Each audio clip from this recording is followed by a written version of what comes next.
good evening, and welcome back to Sleepy Historian.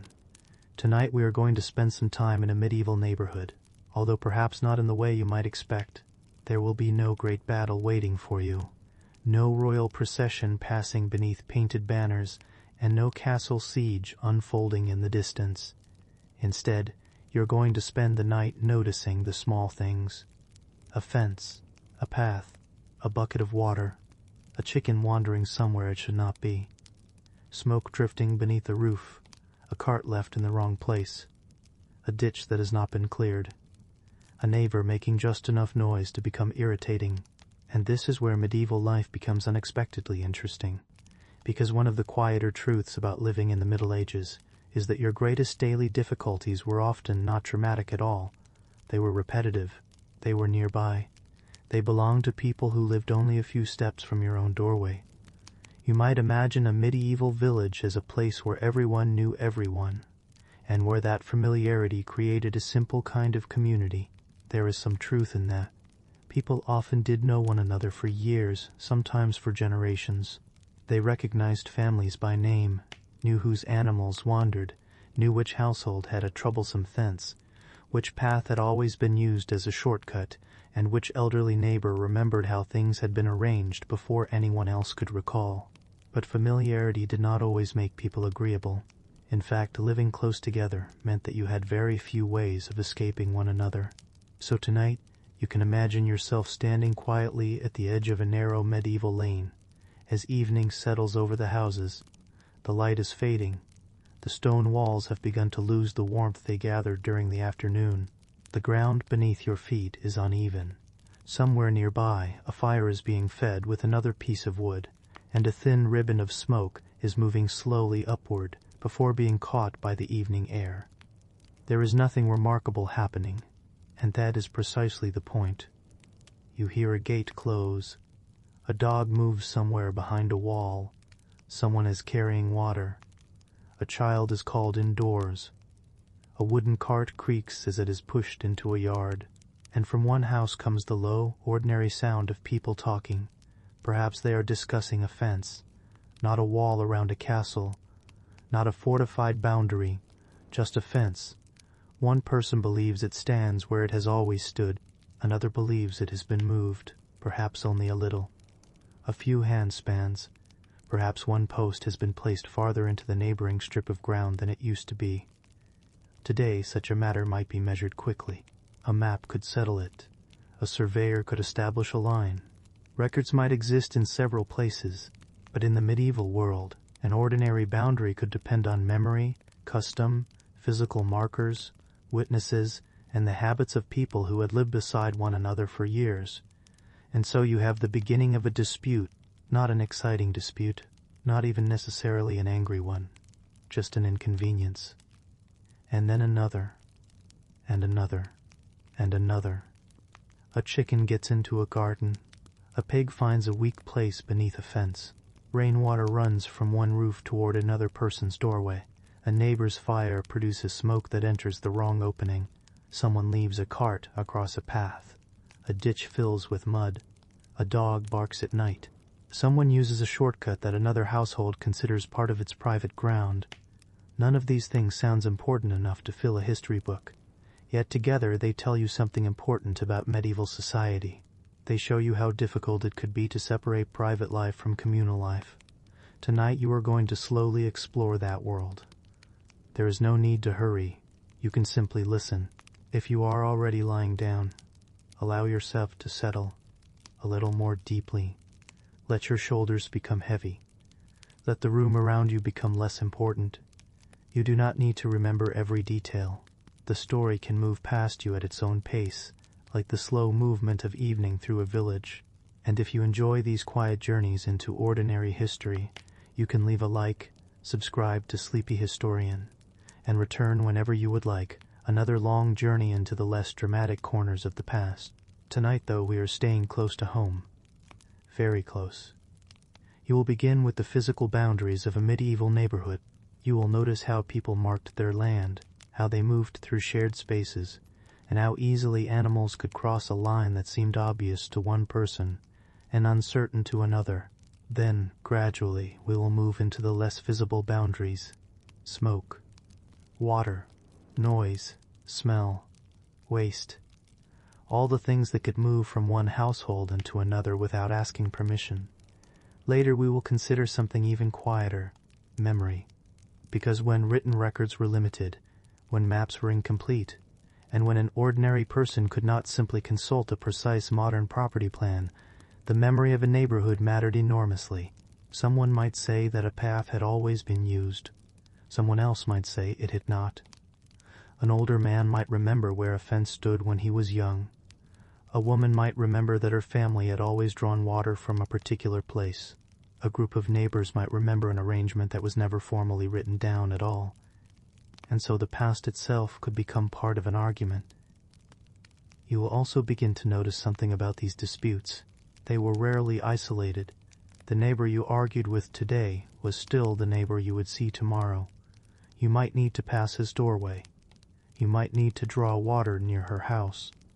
Your children might play beside their children. You might need to borrow a tool. You might depend on the same road being repaired. You might both need the same ditch cleared before the next heavy rain. This meant that being right was not always the only consideration. There was also the question of what happened afterward. Could you continue living beside someone after a disagreement? Could you tolerate a small inconvenience rather than create a larger one? Could you repair the fence quietly? Could the path remain open?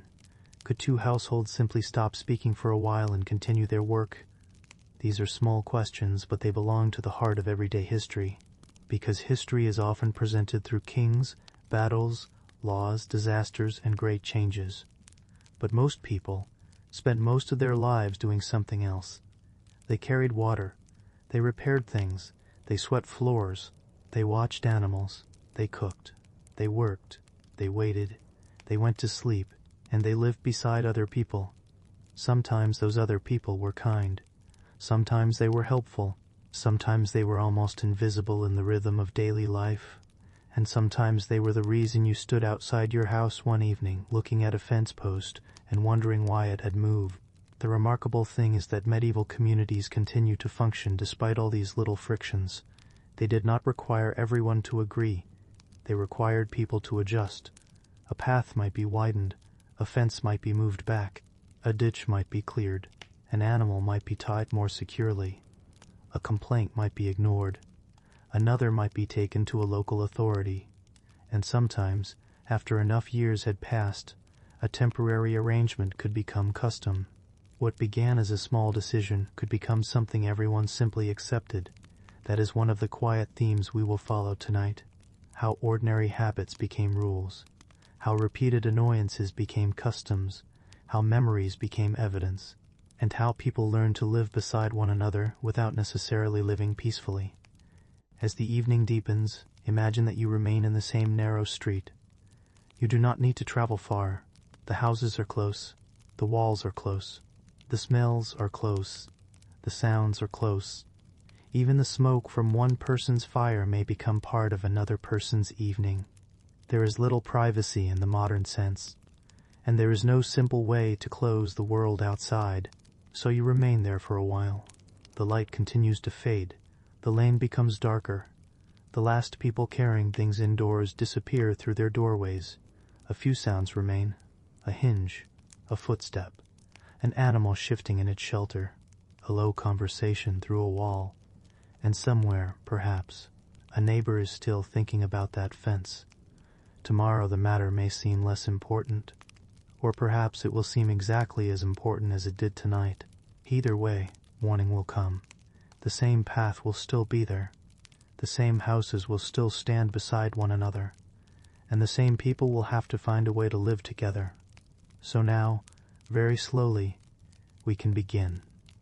Not with a king, not with a battlefield, but with the edge of a small piece of ground where one medieval neighbor believes the boundary belongs and another believes it belongs somewhere else.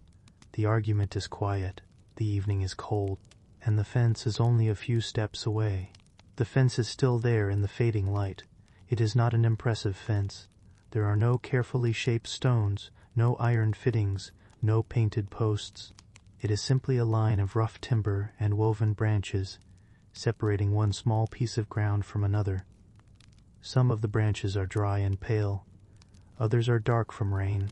One post leans slightly inward, and another has been repaired with a shorter piece of wood tied across it. You can stand beside it and see almost nothing remarkable. Yet this little boundary has become important. Perhaps it has been important for years. You are standing in a medieval settlement where houses, gardens, animal enclosures, workspaces, and paths often exist in close proximity. The ground is used carefully because there is little reason to leave useful land completely empty. A household may have a small garden behind the house, a place for animals, a woodpile, perhaps a narrow strip where herbs or vegetables can grow. Every piece of ground has a purpose, and because every piece has a purpose, the edge of one person's ground matters to the person next door. You might not know exactly when the fence was first built. Perhaps your grandfather remembers it. Perhaps your neighbor's father repaired it. Perhaps no one remembers who originally placed the first post. That is one of the quiet difficulties. The fence itself is visible. The history of the fence is not. You can see where it stands tonight, but that does not necessarily tell you where it stood 10 years ago. A post rots. A branch breaks. A hedge grows outward. A ditch becomes filled with soil. Someone moves a piece of timber while repairing a gate. Someone else clears a narrow strip of ground and assumes it belongs to them. After enough seasons, the physical boundary can change little by little, and people can change with it. Imagine that you are the person who notices. Perhaps you are walking along the edge of your garden in the morning. The air is cool. The ground is damp beneath your shoes. You are checking the plants, looking for weeds, perhaps deciding where to place something that needs to be repaired. Then you notice that the fence does not seem quite right. It is only a little farther into your ground than you remember, not dramatically farther. Not enough to make anyone immediately understand why you are concerned, just a little. You look again. You walk along the fence. You look at the post. You look toward the neighboring house. Then you walk back. The difference may be only the width of your hand, but a hand's width repeated across the length of a boundary can become useful ground. And useful ground is not merely empty space. It can be where you grow something. It can be where you place a basket. It can be where rainwater collects. It can be where a child walks. It can be where a child squawks. It can be where you keep a little wood. It can be the space between one ordinary necessity and another. So perhaps you mention it, not angrily. Perhaps you simply say that the fence appears to have moved. Your neighbor may look at it, and perhaps your neighbor does not agree. This is where the matter becomes interesting, because both of you may be sincere. Neither person necessarily needs to be lying. You remember the fence standing farther over. Your neighbor remembers it standing where it stands now. The two memories cannot both be correct, and there is no modern measuring device waiting nearby to settle the matter in a few minutes. Instead, you have memory. You have the physical landscape. You have other people who may remember, and you have custom. The older the settlement, the more layers of ordinary use may have accumulated around its boundaries. A path may have existed before the current houses. A hedge may have followed a line created by earlier owners. A ditch may have been dug because water naturally moved that way. A tree may have served as a landmark for longer than anyone presently living can remember. You begin to understand that a medieval boundary is not necessarily a perfectly straight line. It is something lived. People know it because they walk along it. They recognize the tree. They know where the ditch bends. They know that the path passes behind the shed and not in front of it. They know where the fence post has always been. At least, they believe they do. And perhaps that is enough most of the time. Until someone disagrees, you might begin looking for witnesses. An older neighbor may remember. Someone who has lived nearby for decades may say that the fence used to stand differently. Another person may say that it has always been exactly where it is now. Someone may remember a repair made after a storm. Someone else may remember that the fence was rebuilt after an animal broke through it. The memories begin to overlap. They do not form a perfect picture. They form something more like a collection of impressions. A post, a hedge, a tree, a ditch, a path, a repair, a childhood memory, an old neighbor who was no longer alive, and slowly you realized that the boundary is not simply between two pieces of land. It is between two versions of the past. This kind of disagreement could be especially persistent because medieval communities depended heavily on things being known locally. Written records existed, of course, and some places had substantial documentary traditions. Charters, leases, manorial records, court rolls, agreements, and other documents could preserve information about land. But an ordinary household dispute did not always begin with someone unfolding a perfectly detailed map. For many people, the landscape itself was the record. You knew the boundary because you had seen it. You knew the path because you had walked it. You knew the ditch because you had helped clear it. You knew the tree because it had stood there longer than you had been alive. This meant that ordinary people could possess a very detailed knowledge of their immediate surroundings. You might know exactly where your household's responsibilities began and ended. You might know which part of the lane you were expected to keep clear. You might know which wall needed repair. You might know where your animals were permitted to graze, and you might know that your neighbor was doing something differently. Not necessarily wrong, just differently. That distinction matters, because medieval communities were full of practices that were customary rather than universally written down. One family might have long used a narrow path. Another might have long maintained a ditch. A household might have been allowed to place something near a shared space because everyone had accepted the arrangement for years. If nobody objected, the arrangement could become ordinary. Then a new person arrived, or an old person died, or a property passed to someone who viewed the arrangement differently, and suddenly something that had been invisible became noticeable. The fence was always there. The path was always there. The custom was always there. But now someone was asking why. You can imagine how slowly this might unfold. There may be no argument at all on the first day. Perhaps there is simply a conversation. The next morning, you look at the fence again. Your neighbor does the same. Perhaps a piece of string is stretched from one point to another. Perhaps someone walks the boundary. Perhaps an older person is asked what they remember. The day continues. Bread must still be made. Water must still be carried. Animals must still be fed. The dispute waits quietly at the edge of everything else. That is what makes these disagreements so different from the great conflicts usually associated with history. They do not stop life. They sit inside it. You still have work to do. The weather still changes. The fire still needs feeding. The garden still needs attention. The boundary remains in your mind while your hands are busy with other things. And perhaps after several days the fence is repaired. Perhaps it is moved. Perhaps it is left where it is. Perhaps both sides agree on a small adjustment.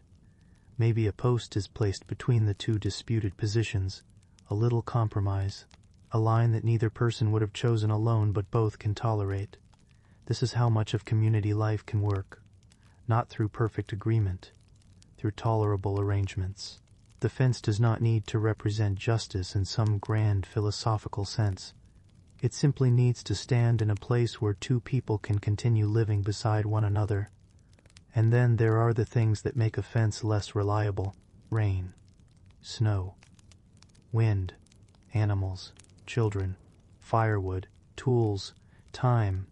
Wood rots quietly, branches become brittle, soil shifts, a ditch fills, a hedge thickens. One season becomes another. If the fence is not repaired, its meaning can become less clear. Perhaps a goat pushes against it. Perhaps a pig digs beneath it. Perhaps a person carries something through and damages a section. Someone fixes it. But when they fix it, they may place the new section slightly differently. It happens almost without thought. A few inches here, a few inches there. No one announces that the boundary has changed. Yet years later, someone may notice. And then the old question returns. Where was the fence? You may begin to see why neighbors could become so familiar with one another's habits. You needed to know what the person beside you normally did. If they repaired their fence every spring, you knew it. If they allowed their animals to wander, you knew it. If they always cleared the ditch before autumn rains, you knew it. If they regularly used a path across the edge of your ground, you knew it. A neighborhood was partly a network of expectations, Most of those expectations were never discussed because they were rarely challenged. You simply learned them. This is the quiet side of medieval social order. Not every rule had to be announced. Many were absorbed through repetition. You watched, you copied, you remembered, you noticed what everyone else did, and you adjusted yourself accordingly. The trouble came when one person's adjustment became another person's inconvenience. Then someone had to decide whether the inconvenience was large enough to mention. That decision could be surprisingly difficult. You might think about tomorrow. If you complain, will the relationship become strained? If you do not complain, will the situation become permanent? If you insist that the fence be moved, will your neighbor retaliate by becoming less cooperative about something else? If you accept the fence, will you regret it next year? These are very old questions. You do not need modern property law to understand them. They are questions about living beside another human being, and perhaps that is why medieval neighbor disputes can feel strangely familiar. The buildings are different, the tools are different, the clothing is different, the landscape is different, but the uncertainty remains recognizable. How much should you tolerate? When should you speak? When should you let something go? And when does a small thing become important simply because it keeps happening? The sun has now disappeared. The fence is becoming difficult to see. The houses are darker. A little light appears through one doorway. Someone inside is preparing the evening meal. You stand for a moment longer beside the boundary. Nothing has been resolved tonight, but perhaps it does not need to be. The fence remains. Tomorrow, someone will probably look at it again. And for now, that is enough. Because the medieval neighborhood is not built from perfect lines. It is built from repeated acts of maintenance. A post repaired. A gate closed. A path cleared. A gate closed. A path cleared. A ditch opened. A complaint softened. A memory passed from one person to another. And every so often a quiet disagreement over where one person's space ends and another person's begins. The darkness settles over the lane. The fence disappears into the shadows, and somewhere nearby an animal begins moving around inside its enclosure.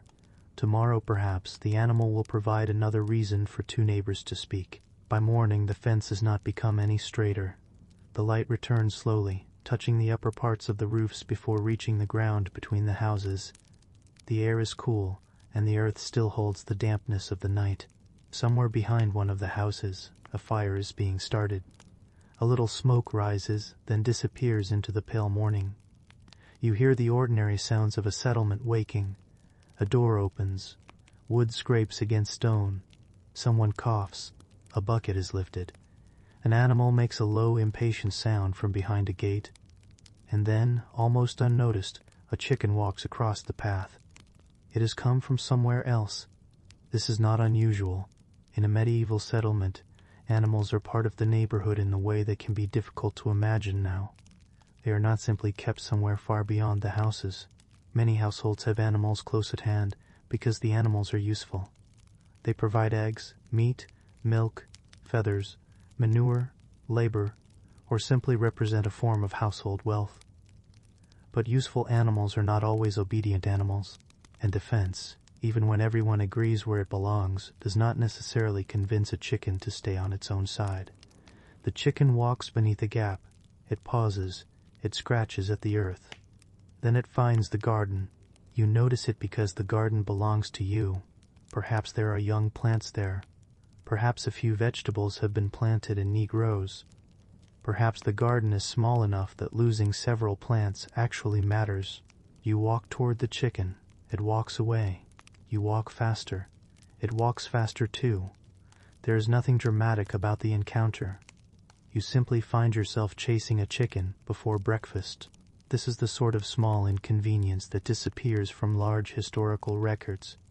But if it happens every few days, it becomes part of life. And if the chicken belongs to your neighbor, the problem becomes a neighborhood problem. You may carry the bird back. You may leave it near the other household's enclosure. You may call out. Perhaps your neighbor hears you. Perhaps they do not. Perhaps you simply close the gap in the fence yourself. That seems like the end of it. Until another animal finds another opening. A goat is more determined. A goat can reach through a fence. It can stretch its neck toward leaves that seem impossibly distant. It can pull at a branch, chew through a plant, and then stand quietly as though nothing unusual has happened. A garden is full of things an animal might find interesting.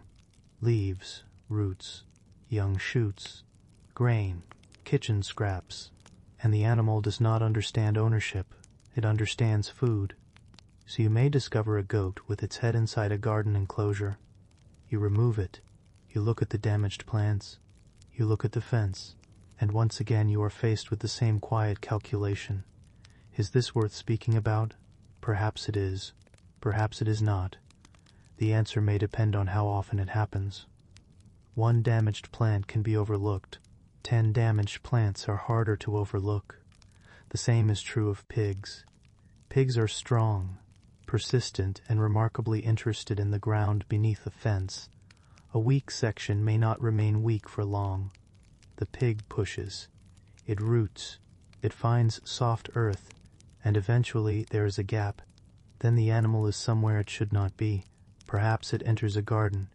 Perhaps it reaches a path. Perhaps it wanders into another person's yard. You can imagine the scene quietly. A pig standing in the wrong place. A neighbor approaching. A person opening a gate. A few words exchanged. The animal being guided away. Then everyone returning to work. No one needs to shout. The inconvenience speaks for itself, but medieval people still needed ways to decide who was responsible. If your neighbor's animal entered your garden, was the animal owner expected to compensate you? Had you properly maintained your fence? Was the animal known to wander? Was there a customary practice about keeping animals in a particular area? These questions could matter. Responsibility was not always as simple as saying that the animal crossed the line. The condition of the boundary could matter too. If your fence had been broken for months, perhaps you could not reasonably expect another person's animal to remain perfectly contained. If the animal had escaped through a properly maintained enclosure, the situation might look different. So once again the physical landscape becomes part of the argument. A fence is not merely a marker. It is also a responsibility. Someone must maintain it. Someone must repair it. Someone must notice when it has failed. And if the animals keep escaping, someone must decide whether the enclosure is good enough.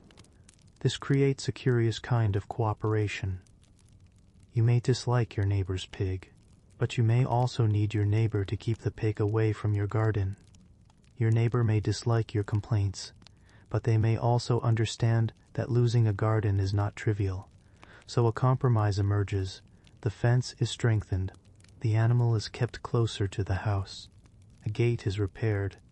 A weak section is tied together with fresh branches, and for a while the problem disappears. Until winter, or spring, or the next young animal discovers how to escape. This repetition is important. Medieval life was full of repeated maintenance. Things broke. Things wandered. Things leaked. Things became loose. People repaired them. Then they broke again. You might spend part of your morning repairing a fence and part of your afternoon looking for an animal that has escaped from it. The same work could return every season, and because neighbors lived so close together, one person's failure of maintenance could become another person's work. A dog might wander through several yards. Geese might gather along a shared path. Chickens could move almost anywhere. Children might chase them. Dogs might chase the chickens. The chickens might flee into another garden. A simple animal movement could create an entire chain of small disturbances, and yet these disturbances were normal enough that people developed habits around them. You knew which households kept pigs. You knew which family had geese. You knew whose dog was likely to wander. You knew which fence had a gap. You knew where chickens usually appeared in the morning. You learned these things without needing a formal lesson. You simply lived there. Perhaps you would hear a neighbor calling for an animal. Perhaps you would recognize the sound of a particular dog. Perhaps you would notice that someone's goats had been moved farther from the lane. A neighborhood was a place of constant observation, not necessarily surveillance in any deliberate sense. Just awareness. When people live close together, Small changes are visible. A repaired fence, a new gate, a missing chicken, a different pile of wood, a blocked path, a new animal, a damaged garden. These things become part of local knowledge, and local knowledge can make disputes easier to settle. If one knows that a certain goat has escaped 3 times this month, it is difficult to pretend that the problem has never happened. If one knows that a certain fence has been broken since spring, responsibility may be harder to assign. The neighborhood remembers. This memory can be uncomfortable. You might prefer that yesterday's mistake disappear, but if several people saw it, it may remain part of your reputation. Perhaps you become known as the person who lets animals wander. Perhaps your neighbor becomes known as the person who complains about everything. Both reputations can become inconvenient, because tomorrow you still need to speak. You may need to borrow something. You may meet at a well. You may pass one another in the lane. And neither of you can easily disappear. There is no distant suburban road separating one house from another. There are no long stretches of private land between neighbors. The animals are close. The houses are close. The gardens are close. The work is close. And the inconvenience is close. As the day advances, the animals settle into their routines. The chickens scratch through the earth. A goat searches for something edible. A pig noses around beneath a wooden barrier. A dog lies in the shade. You return to your work. Perhaps you repair something. Perhaps you carry water. Perhaps you prepare food. The morning's irritation slowly becomes less important, but the fence remains in the back of your mind. You know where the weak point is now. So does your neighbor. Perhaps that is enough. The next time the chicken approaches, you may close the gap before it gets through. The next time the goat reaches toward the garden, someone may pull it away. The next time the pig begins rooting near the boundary, a piece of timber may be placed there. This is how the neighborhood adapts. Not through grand planning, through tiny corrections. A stone placed here, a branch tied there, a gate closed earlier, an animal moved, a complaint made more gently, a garden protected, and slowly the people living beside one another learn the limits of one another's animals. The limits are not always perfect. They do not need to be. They only need to be good enough for another ordinary day. By evening the paths are quieter again. The animals are being gathered. Chickens are disappearing into sheltered spaces. The pig has been fed. The goat is behind a stronger barrier. The last bucket of water is being carried indoors. You pass the fence once more. The repaired section is still holding. For tonight, at least, the boundary has done its work. You do not need to think about it anymore. There are other things to do. The fire needs attention. The door needs closing. The evening meal is waiting. And somewhere beyond the fence another household is doing almost exactly the same thing. The next morning you notice the path before. You notice the fence. It is narrow, uneven, and still damp from the night. It passes between 2 houses, bends around a small patch of ground, and continues toward the place where people collect water. No one has carefully paved it. No one has painted a sign beside it. It is simply there because people have been walking there for a very long time. You know the path because you have used it yourself. So does everyone else. A woman carrying a bucket knows it. A child running an errand knows it. A person leading a donkey knows it. Someone carrying firewood knows it. A neighbor pushing a small cart knows it. Even animals know it. The path has become part of the settlement, but that does not necessarily mean everyone agrees about who owns the ground beneath it.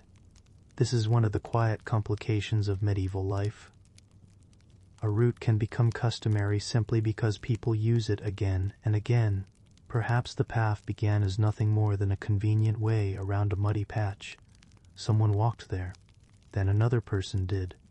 Then another. After enough years, the marks of their feet became visible in the earth. Grass stopped growing in the most frequently used section. Rainwater collected in the shallow depressions.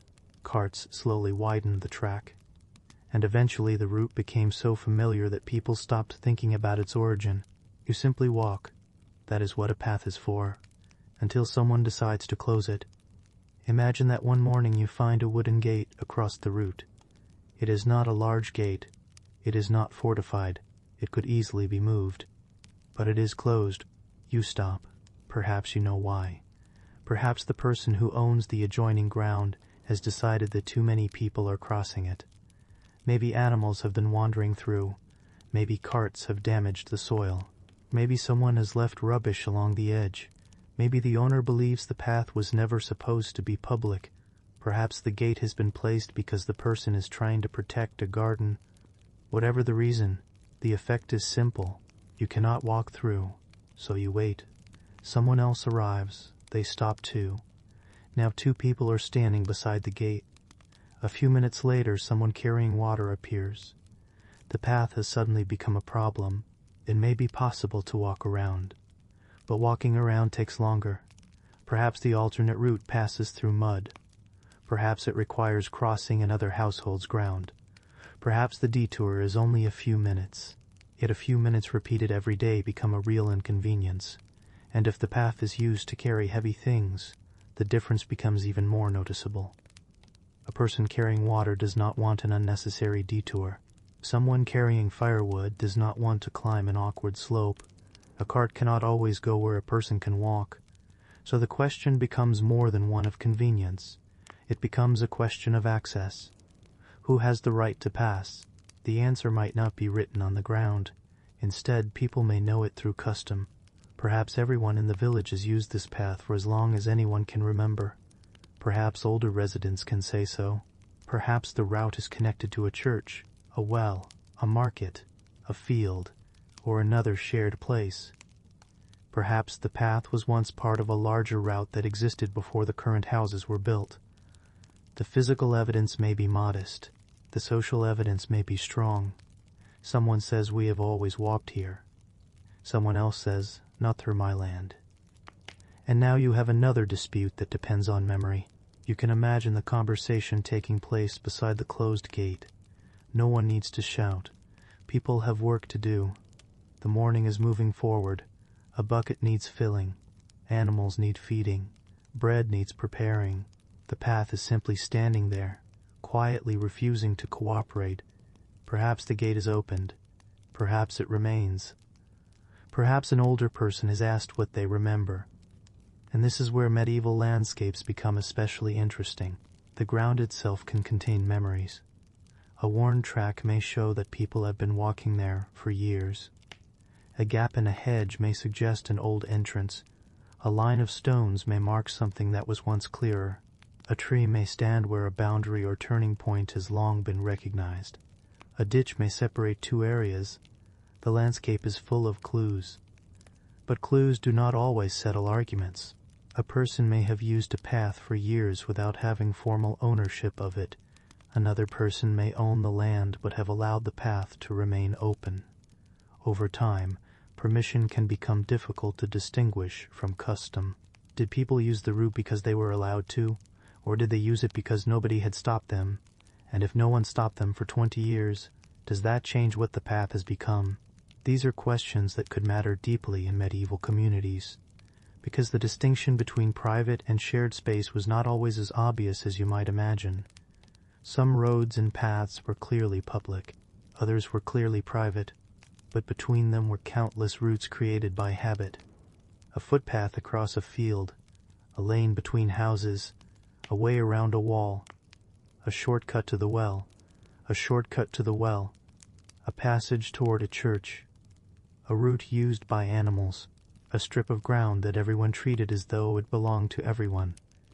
These places existed because people used them, and once they became established, closing them could be difficult. You can imagine the frustration of someone who has walked the same route since childhood. The path is not merely a piece of ground. It is part of the shape of their day. You leave the house. You take the path. You reach the well. You return. You follow it again later. You do not think about the legal status of every step. Your feet simply know where to go. Then one day, a gate appears. The rhythm changes. Now you have to stop. Perhaps you wait for someone to open it. Perhaps you climb around. Perhaps you take another route, and each time you do, you remember that the path is no longer as simple as it once was. This is how small disputes can become tiring, not because the individual event is severe, because it repeats. Every morning, every afternoon, every time you carry something. The same obstacle, the same question, the same person, and perhaps the owner of the land feels equally tired. From their point of view, the path may be causing damage. People step off the track, animals wander, carts cut through soft earth, children leave gates open, someone drops something, someone else assumes they are allowed to stop in the yard. The owner may feel that everyone treats private ground as though it were communal, so both sides can have practical reasons. The person walking wants access. The person owning the ground wants control. Neither desire is strange. The difficulty is that they overlap. And in a small settlement, overlapping interests are everywhere. Water overlaps. Paths overlap. Walls overlap. Animal spaces overlap. Smoke overlaps. Noise overlaps. The lives of neighbors are constantly crossing. You may begin to notice that medieval community life depended on accepting some degree of inconvenience. You could not make every boundary completely private. You could not prevent every person from crossing near your land. You could not stop every animal from wandering. You could not control every drop of rain. You could not stop every sound from traveling. So people needed habits of tolerance. They also needed limits. And the difficult part was deciding where tolerance ended. Perhaps a person walking the path once is harmless. What about 50 people every day? Perhaps a goat eating one leaf is not worth mentioning. What about an entire garden? Perhaps a cart standing in the lane for a few minutes is reasonable. What about the whole afternoon? Every ordinary dispute has this gradual quality. A small thing becomes larger through repetition. And repetition is difficult to argue with. You may forget one muddy footprint. You remember the 10th. You may overlook one blocked path. You remember the blocked path every morning for a month. You may tolerate one animal. You become less patient with the animal when it returns every day. This is why medieval neighbors needed more than rules. They needed judgment, the ability to decide when something was ordinary and when it had become excessive. That judgment was often local. People knew the circumstances. They knew the people involved. They knew how things had been done before. A local authority might listen to witnesses. Neighbors might explain what they had seen. An older resident might describe how the path had been used during their youth. Perhaps the gate would be moved. Perhaps a narrower route would be agreed upon. Perhaps the owner would keep part of the path open. Perhaps the community would recognize the route as customary. The solution might be imperfect, but it would allow life to continue. And continuation matters. That is one of the central realities of medieval neighborhood disputes. People were rarely trying to create a perfect society. They were trying to get through the week. The path needed to remain usable. The fence needed to remain standing. The animals needed to remain somewhere. The ditch needed clearing. The fire needed fuel. The garden needed tending. There was work everywhere. A dispute had to fit around that work. So perhaps the gate is eventually opened. You pass through. The person who placed it watches. You nod. Neither of you says very much. The path is there again. Your feet follow the familiar line. You hear the sound of the bucket against your leg. The ground is soft. A few stones press through the mud. You walk slowly. Nothing remarkable happens. And yet the path now carries another layer of meaning. It has become a place where people have negotiated access. Perhaps no one will think about that again for years. Perhaps the next generation will simply assume the path belongs where it is. That is how customs can become invisible. People inherit arrangements without remembering the arguments that created them. A child born after the dispute may grow up believing the route has always been open. They will not know how long someone once stood beside a gate discussing whether it should remain closed. They will simply walk. And that is perhaps one of the quietest forms of historical survival. The argument disappears. The arrangement remains. As evening approaches, the path becomes darker. Fewer people pass.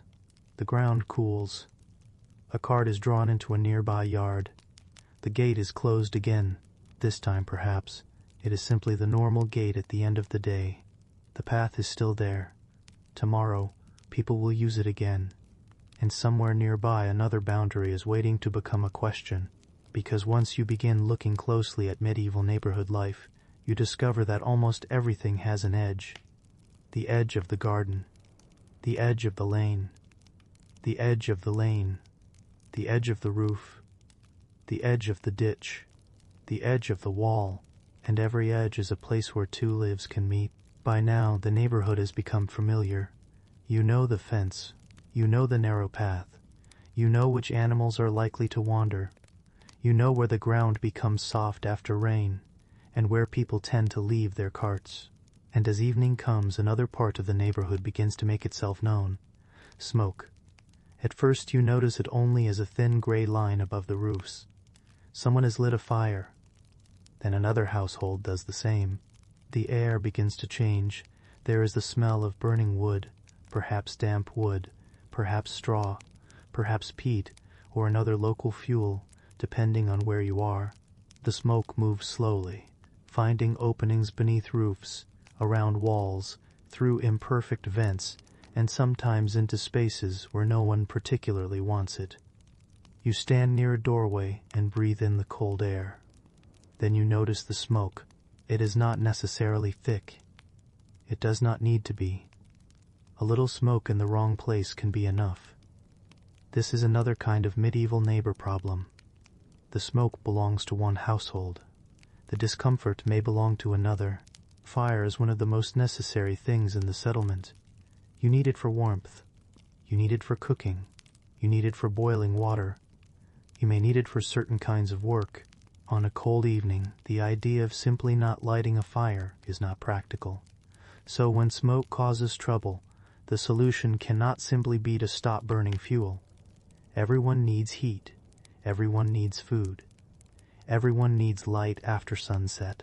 The problem is not the existence of the fire. The problem is where the smoke goes. And smoke does not respect boundaries. A fence can stop a chicken. A wall can separate one yard from another.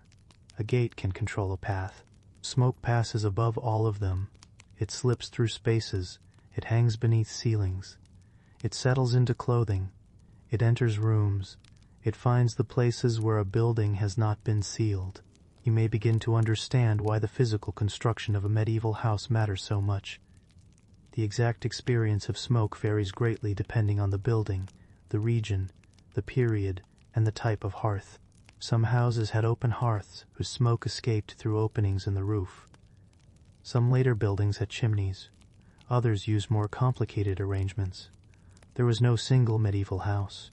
But whatever the construction, fire and smoke were part of ordinary domestic life. And when houses stood close together, one household's fire could become part of another household's environment. Imagine a cold evening. You have spent the day working outside. Your hands are tired. Your clothing carries the smell of earth. You are looking forward to the warmth of the fire. You enter the house. The air is warmer inside. Someone has already begun preparing the evening meal. The fire glows. For a while everything feels ordinary.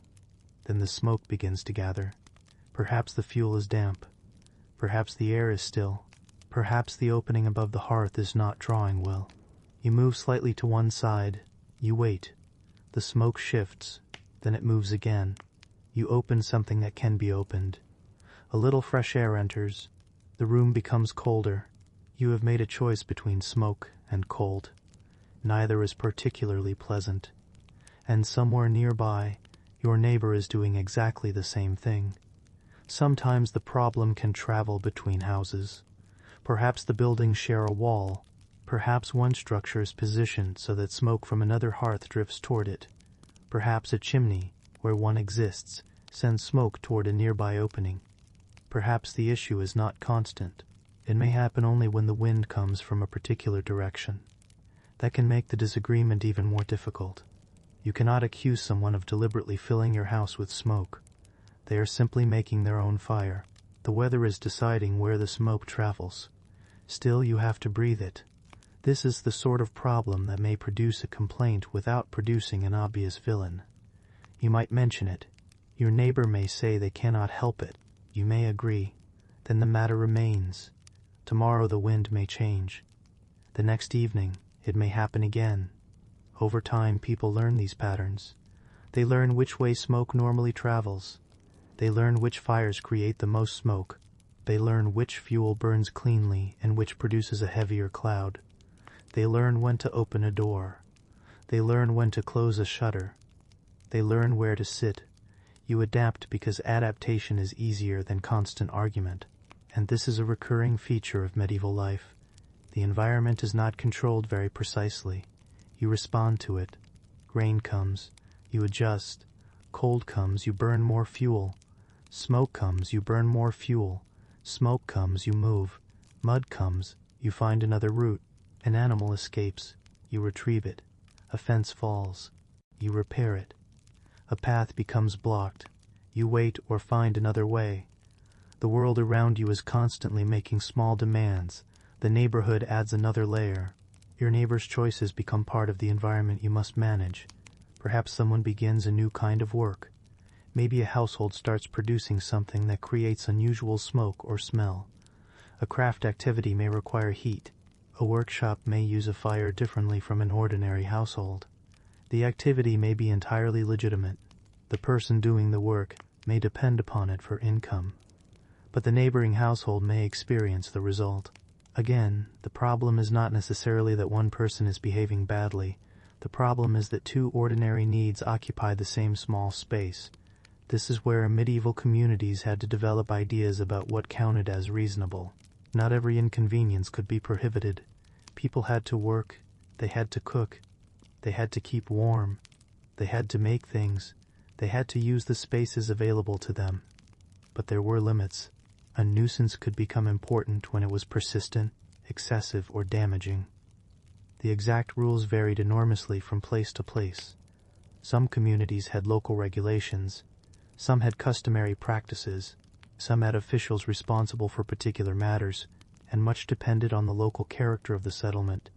A crowded town could have different problems from a scattered rural village. A craft district could smell very different from an agricultural neighborhood. A house in a densely built area could have very different concerns from a farmhouse surrounded by open land. Yet the basic problem remained. You live near another person. Their fire exists. Your lungs exist. The two facts sometimes conflict. You might sit beside the hearth and listen to the sound of wood burning. There is a quiet crack. A small piece of ember shifts.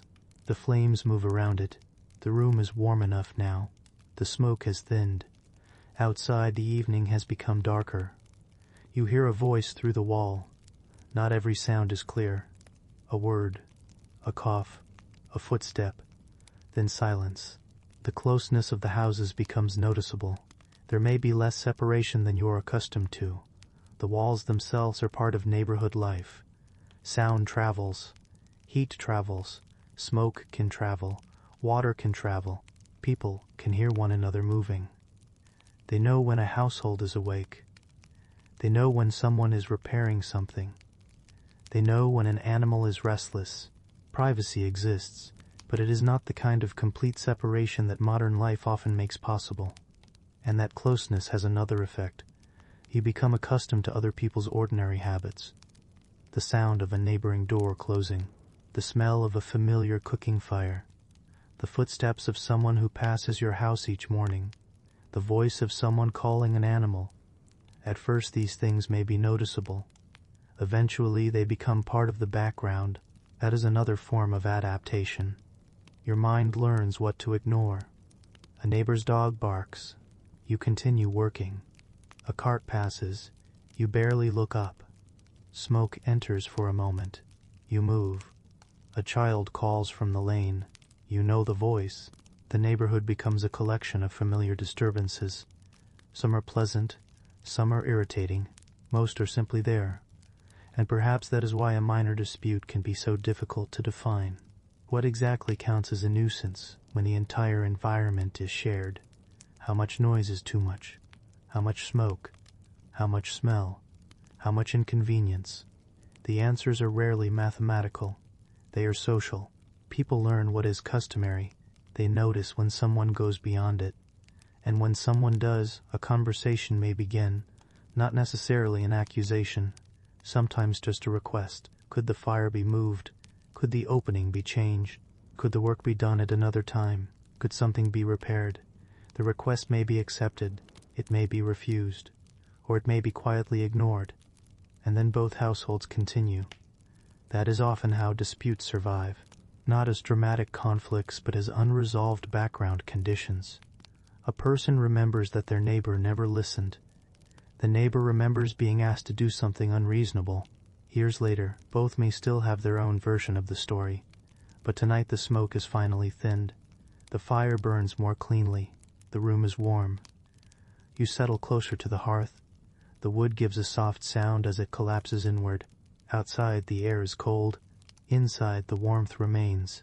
For a little while, there is no dispute at all. Only fire. Only smoke. Only the ordinary evening. And beyond the wall, another household is settling down too.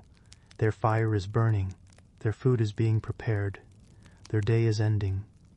The two households remain separate in name, but the air between them is not entirely separate. That is the quiet difficulty of living close together.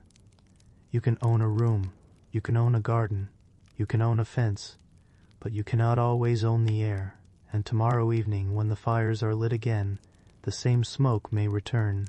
Morning begins with water. Before the day has properly warmed, someone is already carrying it.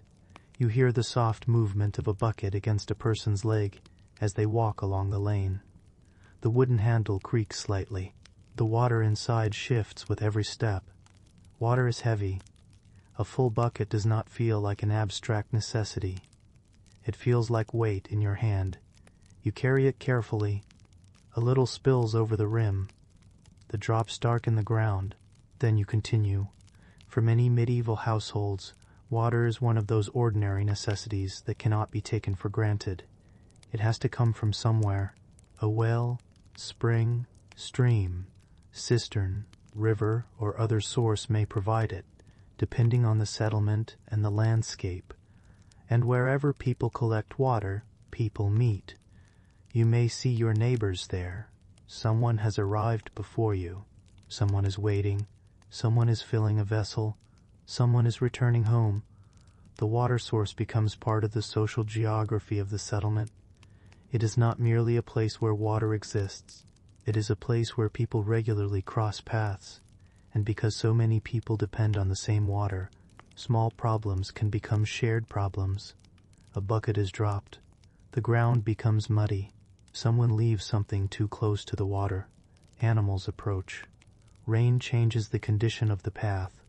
A drainage channel becomes blocked. And then there is the water that does not stay where anyone wants it to stay. You notice this after rain. The sky has been gray for hours. The ground is saturated. Water runs from one roof. It reaches the edge of a yard. Then it moves toward the lane. Perhaps it follows an old ditch. Perhaps the ditch is too shallow. Perhaps leaves and mud have collected inside it. The water slows. Then it changes direction. It begins moving toward another person's property. At first it may be nothing more than a wet patch. Then the patch becomes a puddle. Then the puddle becomes a problem. You stand near your doorway and look at the water. It is not moving quickly. That almost makes it more frustrating. There is no sudden flood. No dramatic wave. Just a slow accumulation. A little more water, then another little stream. The ground darkens. Mud begins to form. Your doorway becomes harder to approach. If the water continues, it may enter a yard. Perhaps it damages something stored near the ground. Perhaps it makes the path difficult to use. Perhaps it simply remains there long enough to become unpleasant. And then you begin to wonder where the water came from.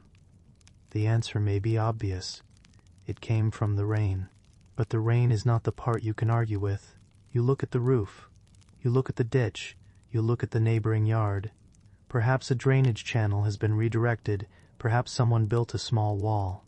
Perhaps someone cleared their own property in a way that changed where the water naturally runs, or perhaps nothing was deliberately changed at all. The ground itself may simply direct the water that way.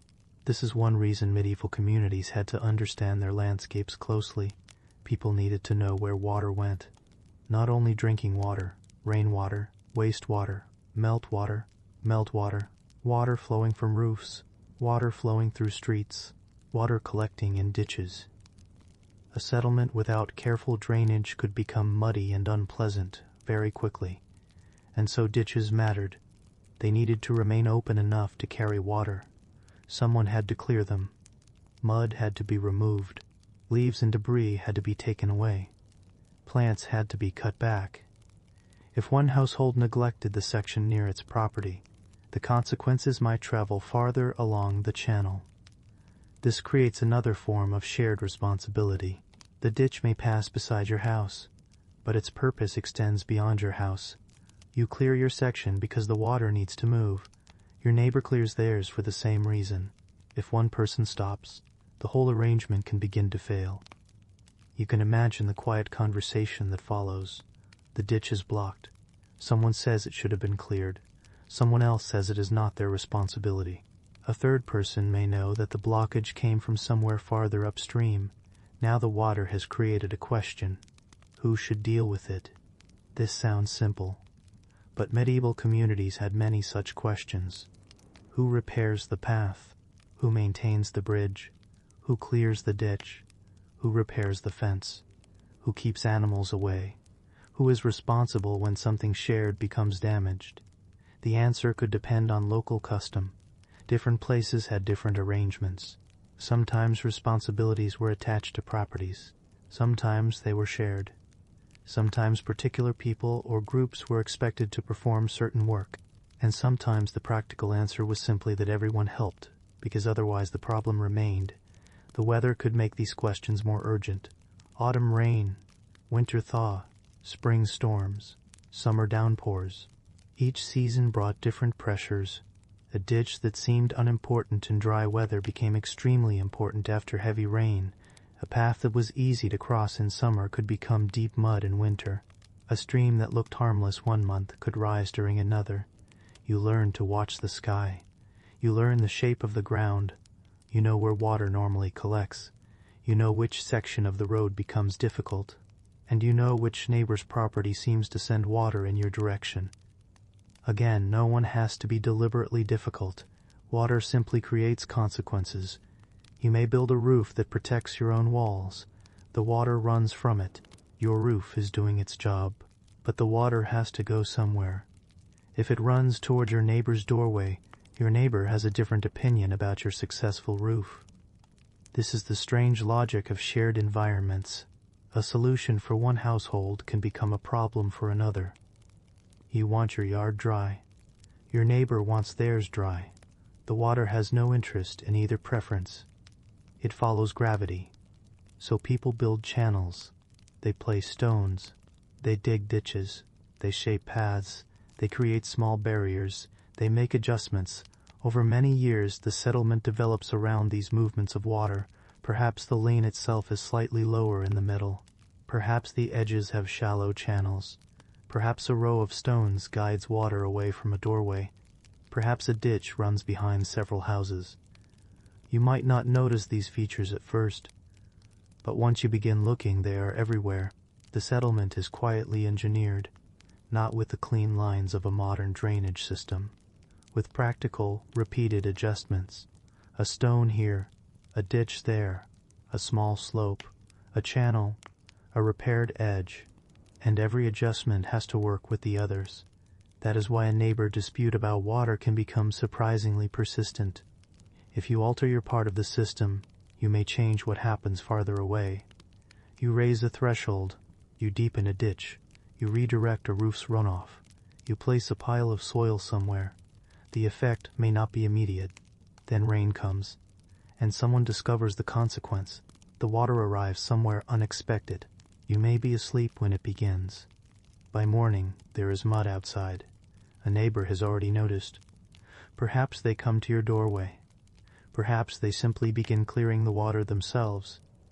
Perhaps they are angry. Perhaps they are tired. Often there is no need for a large confrontation.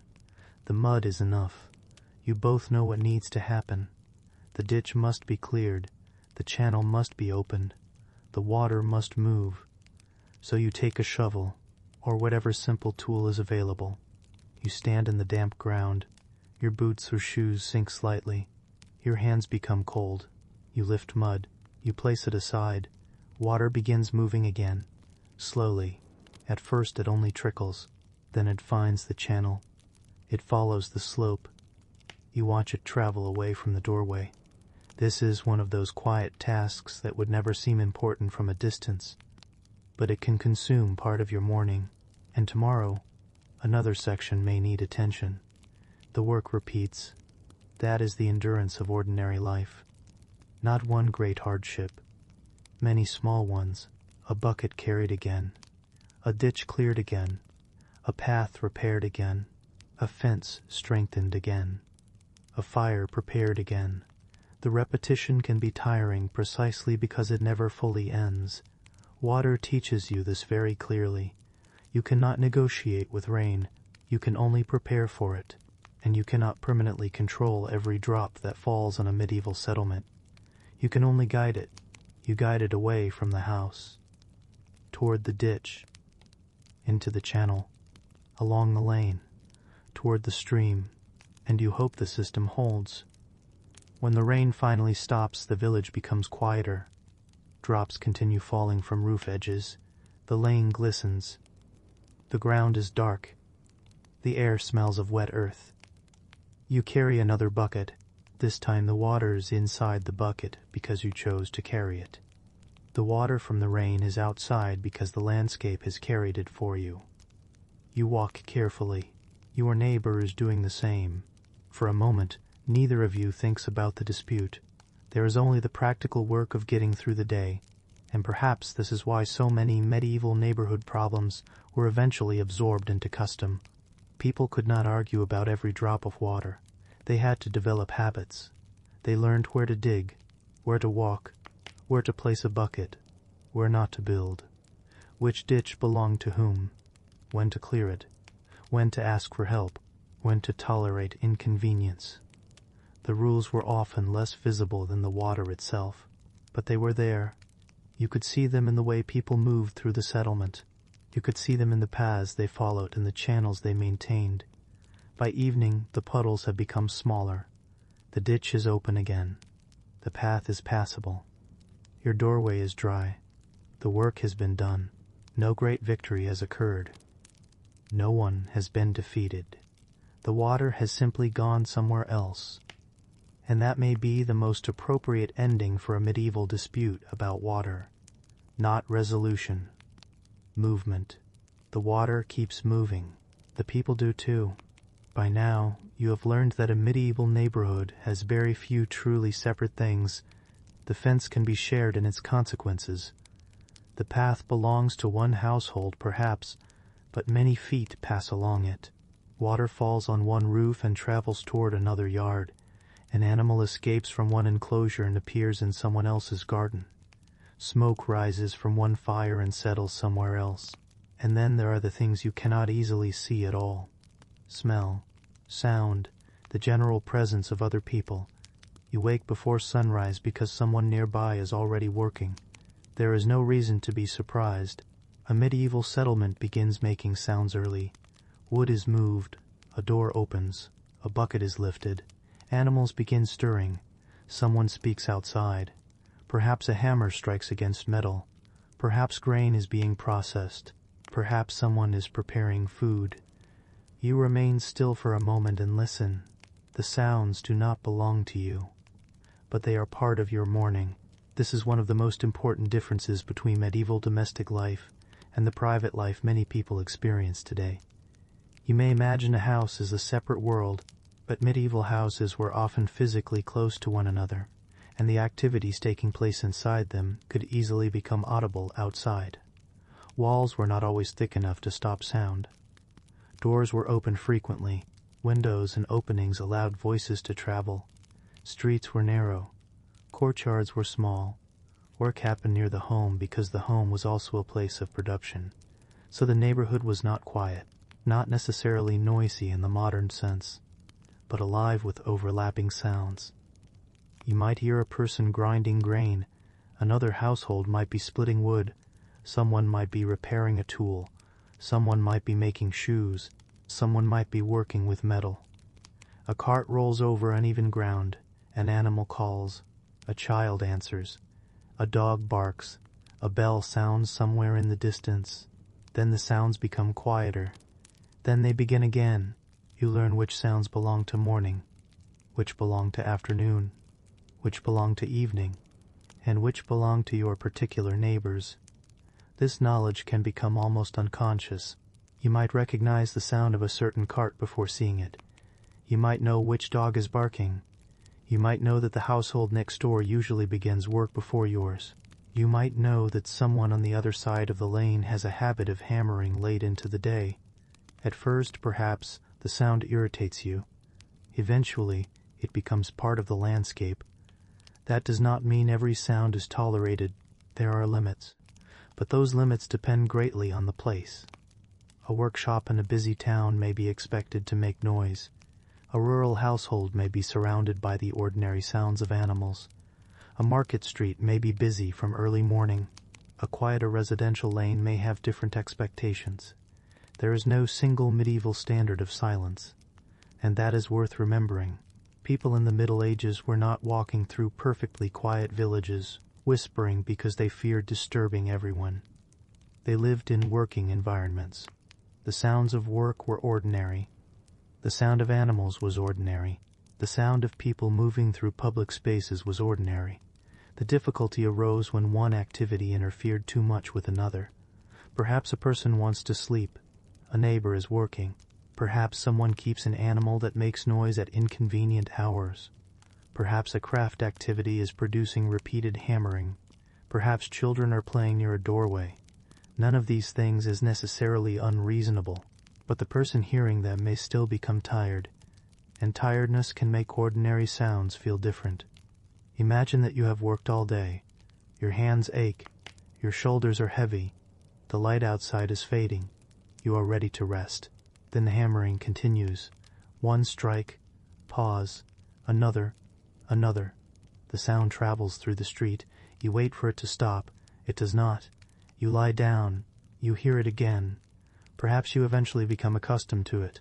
Or perhaps you rise and speak to the neighbor. This is the point where a minor inconvenience becomes a social problem. The neighbor may have an equally good reason for working. Perhaps the work must be completed. Perhaps there is a deadline connected to a market. Perhaps a tool is broken and needs repair. Perhaps the household depends on the work for income. Your need for quiet is real. Their need to work is real. Neither disappears because the other person is tired. So again, the settlement depends on negotiation. Sometimes there may be rules. Sometimes local officials regulate particular activities. Sometimes customs develop naturally. Perhaps people know that certain work is normally done during daylight. Perhaps everyone understands that a particular activity becomes unacceptable after dark. Perhaps an animal is expected to be kept away from the lane. Perhaps a workshop is supposed to operate in a certain place. These arrangements help prevent endless arguments. But even rules require interpretation. What counts as daytime? How late is too late? How loud is too late? How loud is too late? How close is too close? There is always some uncertainty, and smell creates another kind of problem. You cannot close a gate against a smell. A fence does almost nothing. A wall may not help much. If a household is cooking, the smell moves. If animals are kept nearby, the smell remains. If someone is working with hides, dyes, leather, meat, or other materials, the air may change. Some crafts have stronger smells than others. Some smells are simply part of life. Others may become a nuisance when they are constant. Again, context matters. A smell associated with cooking is ordinary. A smell associated with a useful craft may also be ordinary. But if waste accumulates in the wrong place, the situation may be different. If animal waste is left where people must walk, it becomes a practical problem. If wastewater collects near a doorway, it becomes unpleasant. If refuse is repeatedly placed in a shared space, someone may object. These are not abstract concerns. You walk through the neighborhood, you breathe the air, you step on the ground, you carry food, you carry water, you sleep near the smells of the settlement. The senses become part of your understanding of property. A person's household is not only the room behind the door, it is also the area immediately around it. The smell from the yard, the sound from the workshop, the smoke from the fire, the animals near the fence, the water running past the wall. All of these become part of neighborhood relations. Perhaps you begin to realize why medieval people could know one another's lives so well. They did not need to ask. They could hear. They could smell. They could see. A household that begins work before dawn announces itself. A household that has many animals announces itself. A household repairing its roof announces itself. A household hosting visitors announces itself. The neighborhood is porous. Private and public life overlap. You might sit inside your house and hear a conversation outside. You might know when your neighbor has arrived home. You might hear an animal become restless. You might smell bread being baked. You might hear someone calling for a child. The information is simply there. And because it is there every day, people develop a remarkable ability to ignore much of it. This is another kind of adaptation. Your mind learns what belongs to the background. A cart passes. You do not look. A dog barks. You continue working. A hammer sounds. You know who it is. A child runs down the lane. You barely notice. A neighbor calls your name. You look up. The difference between background and interruption is not only determined by the sound itself, it is determined by familiarity. That is why the same noise can be comforting one day and irritating another. If you are rested, the hammer may simply be part of the settlement. If you are exhausted, each strike may seem louder. If you are busy, the barking may disappear into the background. If you are trying to sleep, it may become the only sound you can hear. The medieval neighborhood does not adjust itself to your mood. It continues. That is perhaps the quiet pressure underneath much of everyday life. The world keeps moving even when you are tired. Animals still need attention. Water still needs carrying. Fires still need feeding. Neighbors still work. Children still make noise. The weather still changes. You adapt because you have little alternative. And the same is true of your neighbor. They are also adapting to you. Perhaps your household makes more noise in the morning. Perhaps your animals are louder. Perhaps your children run through the lane. Perhaps your fire produces more smoke. Perhaps your garden attracts animals. You may be the neighbor someone else complains about. This is easy to forget. When we imagine a dispute, we naturally place ourselves on one side. We feel the inconvenience. We notice the smoke coming toward our house. We notice the animal in our garden. We notice the hammering next door. But from the other house, someone may be thinking about us. Perhaps our own habits are irritating them. This creates a strange balance. Everyone is both affected and affecting. Everyone is in some small way someone's neighbor, and because of this, complete strictness would be impossible. If you objected to every inconvenience, you would soon become difficult to live beside. If you tolerated everything, your own household might suffer. So people developed a sense of proportion. Some things were worth mentioning. Some were not. Some could be corrected. Some had to be endured. And some were simply part of living in a settlement. As evening arrives, the sounds begin to change. The heavier work slows. The hammering stops. Carts disappear into yards. Animals are settled. Voices become quieter. A dog barks once, then again. Somewhere a door closes. The air becomes colder. Smoke settles close to the roofs. You can smell wood burning. Perhaps you can smell someone's cooking. Perhaps damp earth. Perhaps animals nearby. None of it is entirely pleasant. None of it is entirely unpleasant. It is simply the smell of the place. You have spent the day inside it. Your clothing carries traces of it. Your hair carries traces of smoke. Your hands smell faintly of whatever work you have been doing. The settlement has entered your senses. And now, as night deepens, the noise slowly becomes a softer collection of small sounds. A fire. A footstep. An animal moving, a distant voice, the creak of wood, then silence for a moment, then another sound. The neighborhood is not completely quiet. It does not need to be. People are sleeping beside people. Animals are sleeping beside animals. Fires are burning in nearby houses, and the air moves freely between them. Tomorrow morning the sounds will begin again. The hammer may return. The chickens will scratch. The carts will pass. Someone will call across the lane. Someone will open a gate. And perhaps another small irritation will begin. Not because medieval people were unusually quarrelsome, but because they were unusually close. By now the neighborhood has begun to settle into a pattern. The fence has been repaired. The animals are kept a little more carefully. The path is still being used. The ditch has been cleared. The fires are burning as they always have. And yet, beneath all of these ordinary arrangements, there is something less visible. Memory. Someone remembers where the fence stood before it was repaired. Someone remembers when the path was first used.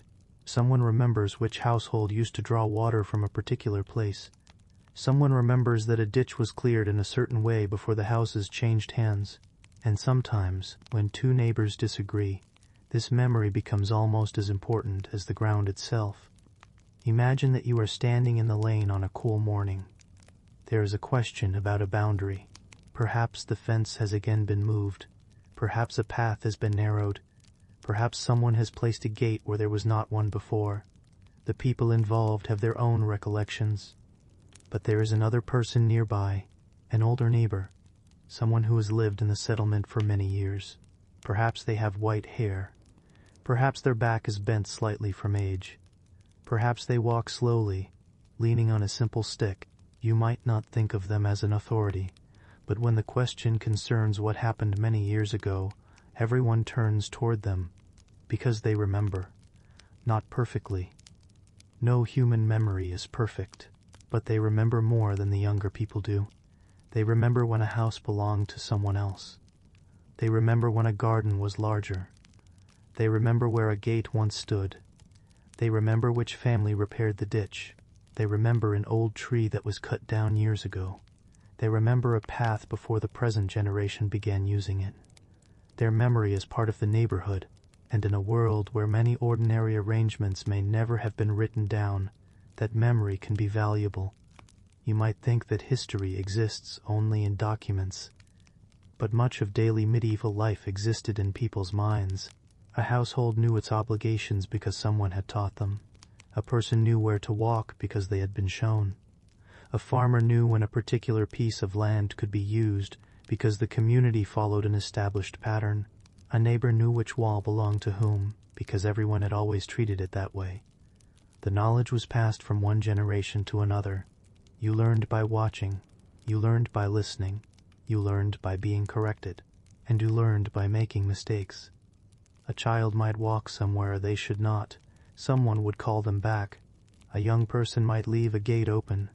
Someone would tell them to close it. A new household might use a path incorrectly. A neighbor would explain the custom. Most of the time this would be enough. No formal complaint, no court, no written record, just instruction, the neighborhood teaching itself. But when people disagree, informal knowledge becomes more complicated. Suppose you say that a path has always been open. Your neighbor says it has not. You are both certain. Then someone older speaks. They remember that the path was once open only during part of the year, or perhaps it was used by people on foot but not by carts. Perhaps animals were not supposed to pass there. Perhaps the route changed after a house was rebuilt.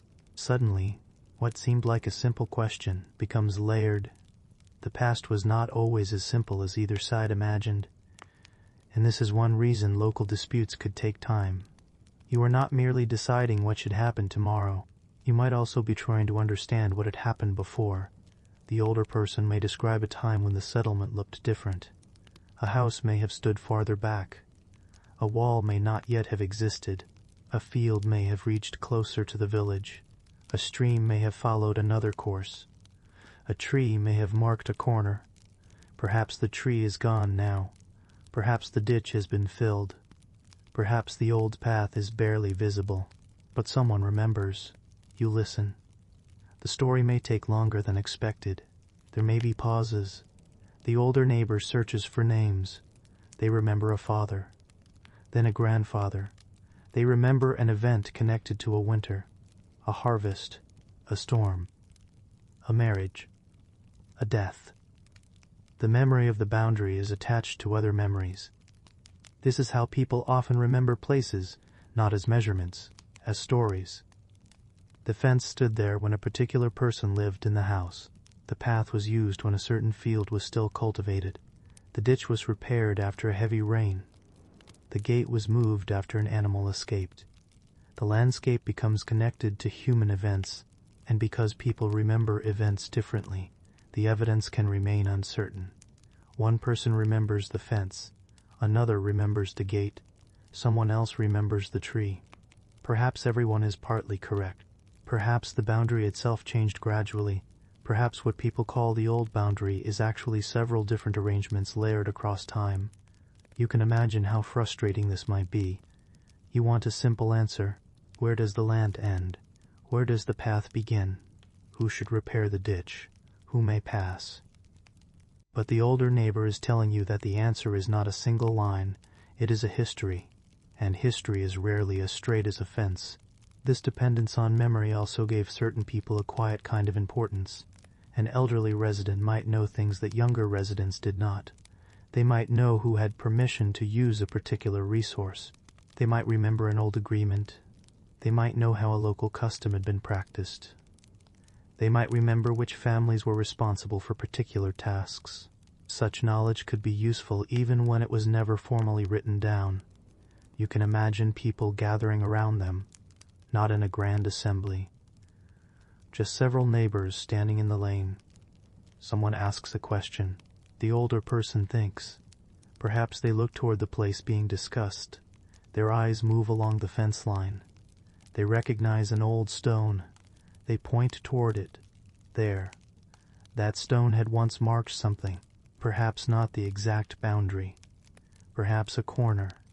Perhaps a place where people turned. But it gives everyone another piece of information.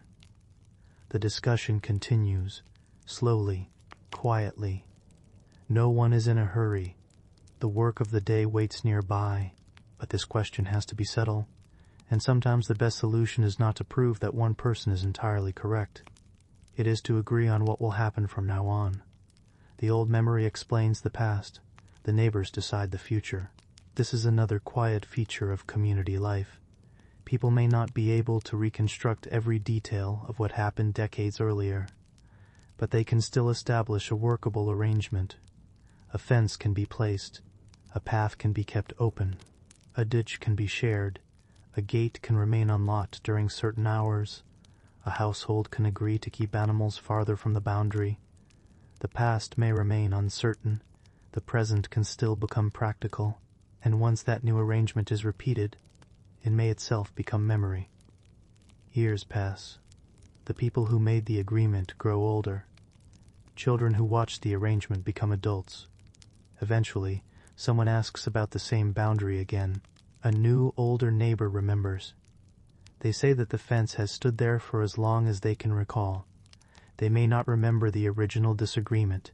They remember only the solution. This is how customs can become almost invisible. The argument disappears. The habit remains. You can see this process everywhere in a medieval settlement. A certain path is used. A certain gate is opened. A certain ditch is cleared. A certain space is left empty. A certain animal is kept away. Nobody asks why anymore. The reason belongs to another generation. The custom survives because it works, or because people are accustomed to it. Sometimes those are the same thing, and sometimes memory can create its own problems. An old person may remember an arrangement that no longer fits the present. The settlement has changed. More houses have been built. A field has become a garden. A path has become narrower. The population has increased. What worked 30 years ago may no longer work now. Yet someone may insist that the old custom should remain. The younger neighbor may see only inconvenience. The older neighbor may see the loss of something important. Again, neither perspective is necessarily foolish. One sees the past, the other sees the present. The neighborhood must find a way to contain both. This is why medieval communities could be conservative in a very practical sense. Old habits had value because they had already been tested. People knew what usually happened when a ditch was maintained in a certain way. They knew where animals were usually kept. They knew which path worked during winter. They knew where rainwater flowed. They knew what their neighbors expected. Changing an arrangement could create new problems. So there was often comfort in saying that something had always been done a certain way, not because people were incapable of change, but because familiar arrangements reduced uncertainty. You knew what to expect. Your neighbor knew what to expect. The settlement had a rhythm. And rhythm is valuable when life already contains enough uncertainty. The seasons themselves were uncertain. Harvest could be poor. Weather could change. Animals could become sick. Fuel could become scarce. Work could become harder. Against all this, a familiar path was reassuring. A familiar well. A familiar fence. A familiar neighbor. Even a familiar annoyance. You might complain about the same dog every year, but at least you know the dog, you know when it barks, you know where it sleeps, you know who owns it, you know how to call it away. The unknown can be more difficult than the irritatingly familiar. As evening approaches, the older neighbor finally turns away from the boundary. The discussion is finished for now. Perhaps no perfect answer has been found, but everyone has heard the memory. The fence remains where it is. The path remains open. The old story has been added to the neighborhood's collection of knowledge. You walk home slowly. The air has become colder. Smoke rises from the houses. You pass the place where the old tree once stood. You would never have known it was important unless someone had told you. Now you look at the empty space.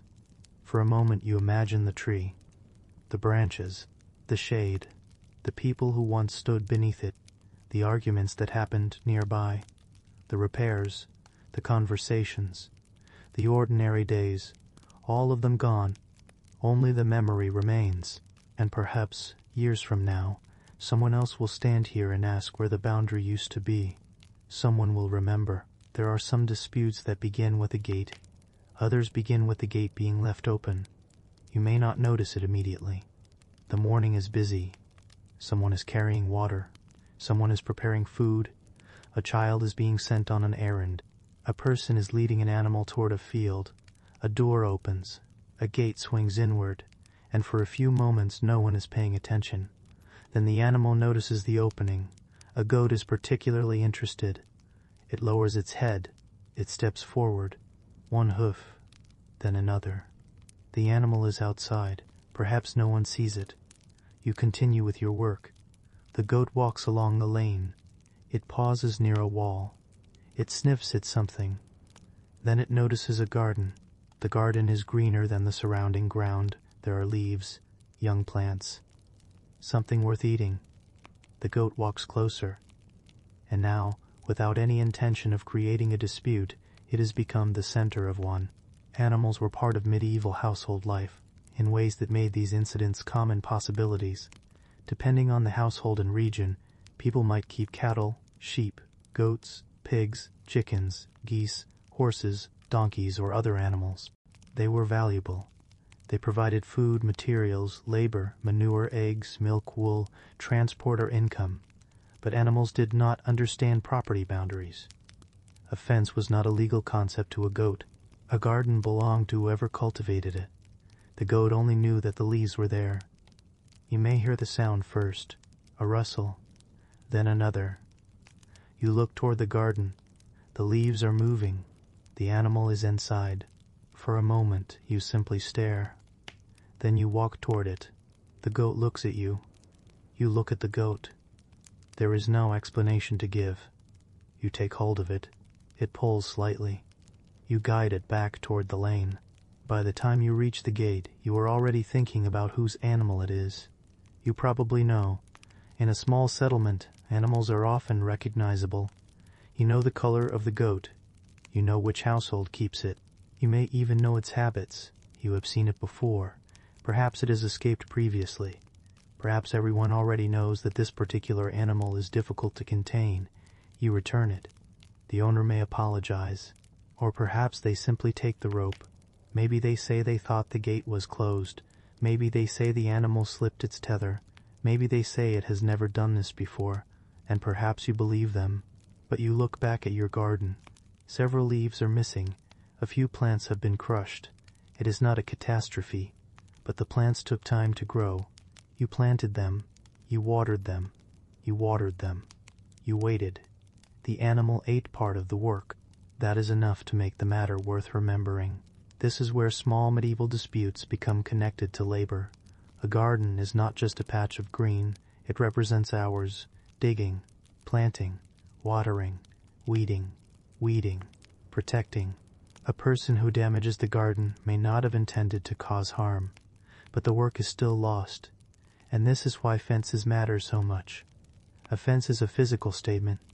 It says that animals should remain on one side. People may cross gates. Animals may be driven along paths. But a fence establishes a limit, at least in theory. In practice, fences require constant maintenance. Wood rots, posts loosen, stones move, hedges thin, animals push. Rain weakens the ground. A fence that worked in spring may fail by autumn, so you repair it. You place another piece of wood across the gap. You press the post deeper into the earth. You tie something around it. You add stones at the base. The repair does not need to be beautiful. It only needs to keep the animal out. For a while. Then the animal tries again. This is one of the less glamorous forms of medieval endurance. You spend part of your life keeping things where they are supposed to be. Animals inside, water outside, smoke above, carts on the path, people on their side of the fence. Everything requires guidance, and animals are especially difficult because they are alive. A wall does not suddenly decide to walk into a field. A goat does. A pig may push under a fence. A cow may lean against a gate. A horse may become frightened and pull free. Chickens may wander wherever they please. Geese may occupy a path as though they own it. The settlement has to accommodate all of this. Sometimes animals are allowed to roam in certain places. Common grazing arrangements could allow livestock to use shared land at particular times. The exact arrangements differed widely across medieval Europe. But wherever animals moved through communal spaces, people had to understand who was responsible for them. If an animal wandered into a cultivated field, the question might become important. Was the owner responsible? Was the person who had left a gate open responsible? Was the field insufficiently fenced? Was the animal allowed to graze there at that time? These questions could lead to disputes. And again, local custom mattered. You may have a rule that everyone knows. Animals are taken to a particular area. Fields are protected during certain seasons. Certain paths are used for livestock. A person must keep animals away from young crops. The arrangement makes sense because the agricultural year requires it. A field that is harvested may be used differently from one containing growing crops. A pasture may be open at one time and restricted at another. The landscape changes through the year. So does the meaning of a fence. You walk past a field in one season and see an open area. Months later, the same place contains young plants. The same animal that was harmless before can now cause real damage. That means neighbors must pay attention, not only to where animals are, but to what is growing. The settlement has a calendar, and animals move through it. You may begin the morning by checking your own enclosure. You count. 1 animal, 2, 3. You look again. Perhaps one is missing. You step outside. You listen. A faint sound comes from the lane. You follow it. The animal has moved farther than expected. You retrieve it. You bring it back. You repair the opening. Then you continue with your day. This can happen repeatedly, and repeated inconvenience can become a reputation. A certain household becomes known for careless animals. People recognize the owner before they even see the animal. That is theirs. Perhaps the animal has become almost famous. The same goat, the same pig, the same dog, the same horse. It becomes part of neighborhood memory. People laugh about it sometimes, but laughter does not repair a damaged garden. Eventually someone may speak more firmly. Keep it tied. Repair the fence. Do not let it wander. The request is reasonable. But the owner may also be struggling. Perhaps they do not have enough fencing material. Perhaps the animal is difficult to control. Perhaps they are elderly.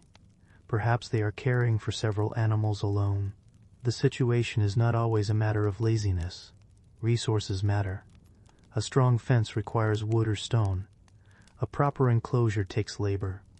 A tether requires rope. A person must be available to watch the animal. For a poor household, even a simple repair can be another demand on limited time. This is why neighborhood disputes can contain more than one truth. The gardener is protecting valuable food. The animal owner is managing limited resources. Both are trying to survive, and neither has a modern system of instant repair. There is no hardware store a few minutes away. No standardized fencing, no easy replacement part.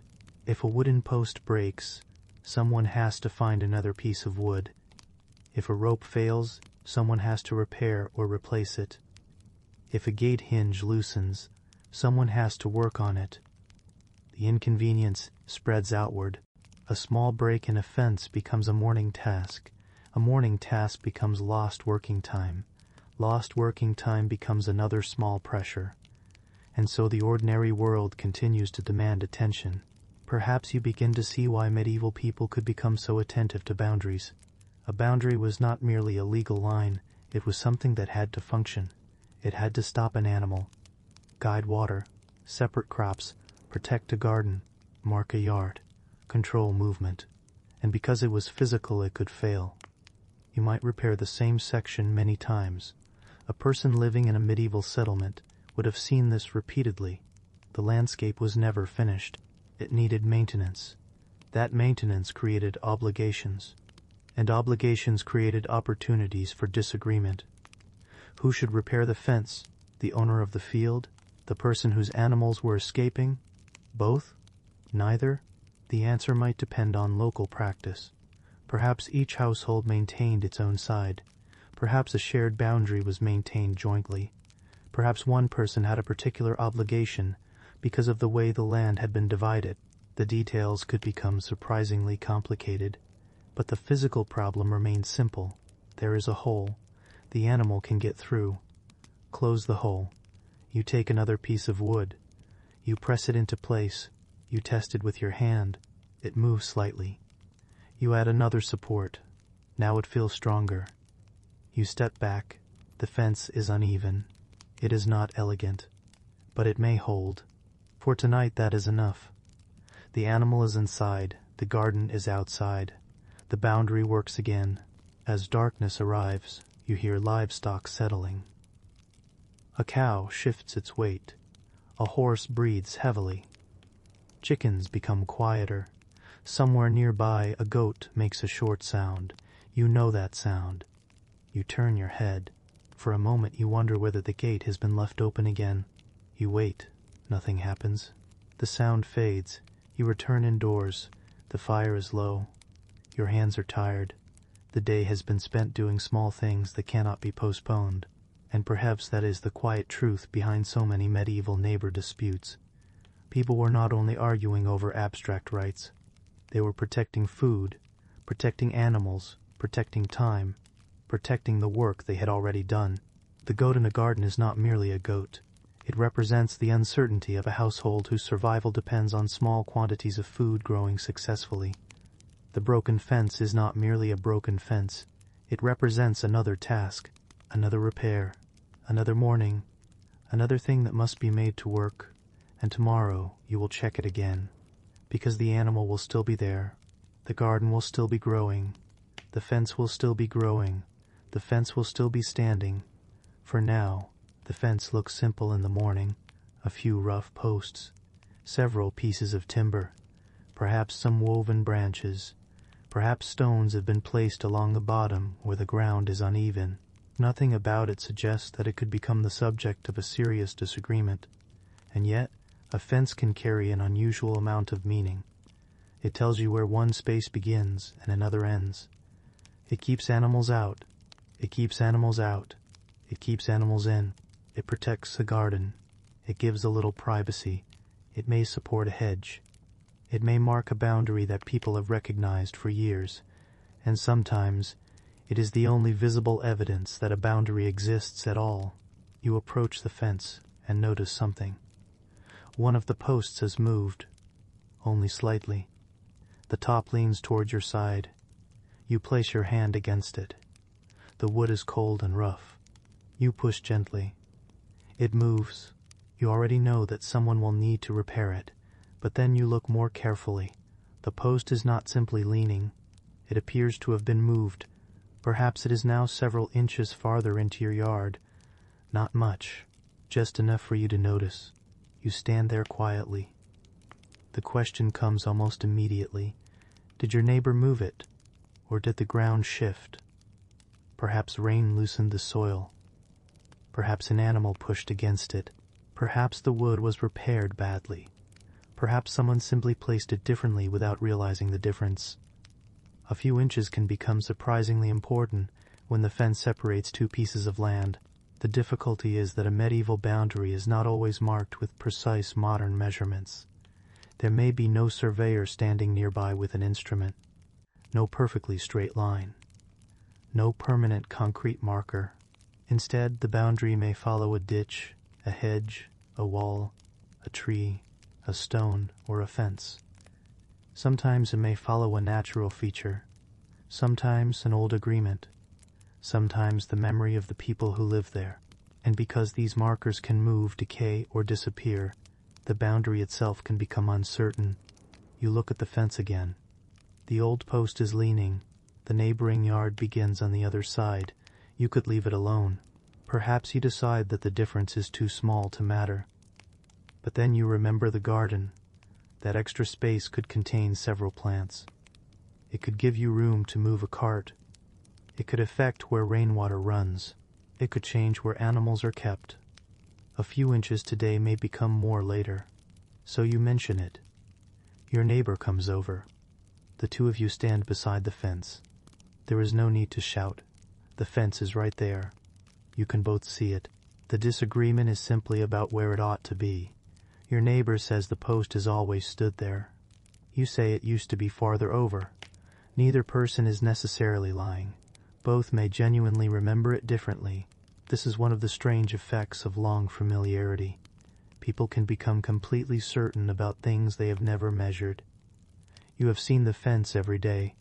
Your neighbor has seen it every day. You both feel that you know where it belongs. But familiarity is not the same as precision. Perhaps the fence was rebuilt years ago. Perhaps the old line was slightly different. Perhaps one household repaired its side and gradually moved the posts. Perhaps a hedge once marked the boundary, and the fence replaced it. Perhaps the original marker was a tree that has long since disappeared. Now the fence stands where the tree once gave meaning. You look toward the place where the old tree may have been. There is nothing there, only earth, a patch of grass, perhaps a few stones. The past has left very little physical evidence. So you begin asking questions. Who remembers the old arrangement? Who lived here before? Who repaired the fence last? Was there ever a ditch? Did the path once run differently? The conversation becomes longer. This is how a fence dispute can become a dispute about memory. And memory, as you have already learned, is rarely simple. Perhaps an older neighbor remembers the tree. They walk slowly toward the fence. They look at the ground. They remember that the tree stood slightly farther away. Someone else disagrees. They remember the tree differently. Perhaps they were younger. Perhaps they only remember hearing about it. You listen. The morning continues around you. A cart passes. Someone calls to an animal. A door opens. A bucket is carried along the lane. The fence remains where it is. The world does not stop because two households are uncertain about a boundary. That is another reason medieval disputes often had to be handled patiently. Daily life continued while the question remained unresolved. You still had to cook. You still had to work. You still had to work. You still had to tend animals. You You still had to collect water. The fence dispute existed alongside everything else. Perhaps the matter eventually reaches a local authority. That does not necessarily mean a grand courtroom. Depending on the place and period, disputes could be handled through local assemblies, manorial institutions, town authorities, or other forms of community judgment. People could give evidence. Neighbors could speak about what they knew. Documents might sometimes exist. Land transfers, charters, rentals, or other records could provide information, but for many ordinary boundaries, physical evidence and local testimony could remain important. You might stand there while someone explains the history of the property. This land belonged to one household, then it passed to another. A marriage changed ownership. A field was divided. A garden was enlarged. A house was rebuilt. A fence was replaced. The boundary may have shifted gradually as the landscape changed. What seems like a simple line is actually the result of many years of ordinary decisions. And this is where property becomes less abstract. The land is not empty. It contains work. A garden has been planted. A shed has been built. A tree has grown. A path has been worn. A wall has been repaired. Every change leaves another layer. A boundary dispute is therefore sometimes an argument between the present and the past. The present fence says one thing. An old memory says another. A surviving document may say something else, and the community must decide which evidence carries the most weight. You can imagine how tiring this could become. The difference may be small, but the uncertainty is large. If you give up a little land, perhaps nothing terrible happens. But what if your neighbor later moves the fence again? What if the small concession becomes an accepted boundary? What if your children inherit the property and discover that the line has changed? This is why people might care about seemingly tiny measurements. A boundary is not only about today's space, it can shape what happens later. You place your hand on the fence. The wood is weathered. You wonder how many hands have touched it before yours. Perhaps your neighbor's father repaired this section. Perhaps your own parent once argued about it. Perhaps neither family remembers the original disagreement anymore. The fence has survived longer than the argument. That is another quiet feature of ordinary history. Objects often remain after the reasons for them disappear. A wall remains. A path remains. A ditch remains. A fence remains. The people who created them are gone. The people who remember why may also disappear. Eventually, someone new arrives. They see the fence and assume it has always been there. They do not know that it was once questioned. They do not know that someone stood in the same place and tried to decide whether it was one hand's width too far to the left. They simply inherit the boundary. This is why small physical objects can carry so much historical information. A fence tells you something about ownership, but it also tells you something about cooperation. A fence cannot always be built by one person. If it separates two households, both may have an interest in maintaining it. Perhaps one household supplies timber, another provides labor. Perhaps one repairs one side, another repairs the other. Perhaps the responsibility is defined by local custom. Perhaps it is not defined at all. Then the fence breaks. Someone waits. The other person notices. Neither repairs it. A week passes. The gap becomes larger. Animals begin to investigate. The problem grows. Finally, one household takes action, and afterward someone may quietly wonder why they had to do it alone. This is how resentment can develop, not through a single major injustice, through repeated small imbalances. You repaired the fence last time. I repaired the ditch. You cleared the path. I kept the animals away. You fixed the gate. I carried the water. Perhaps each person feels they are doing more.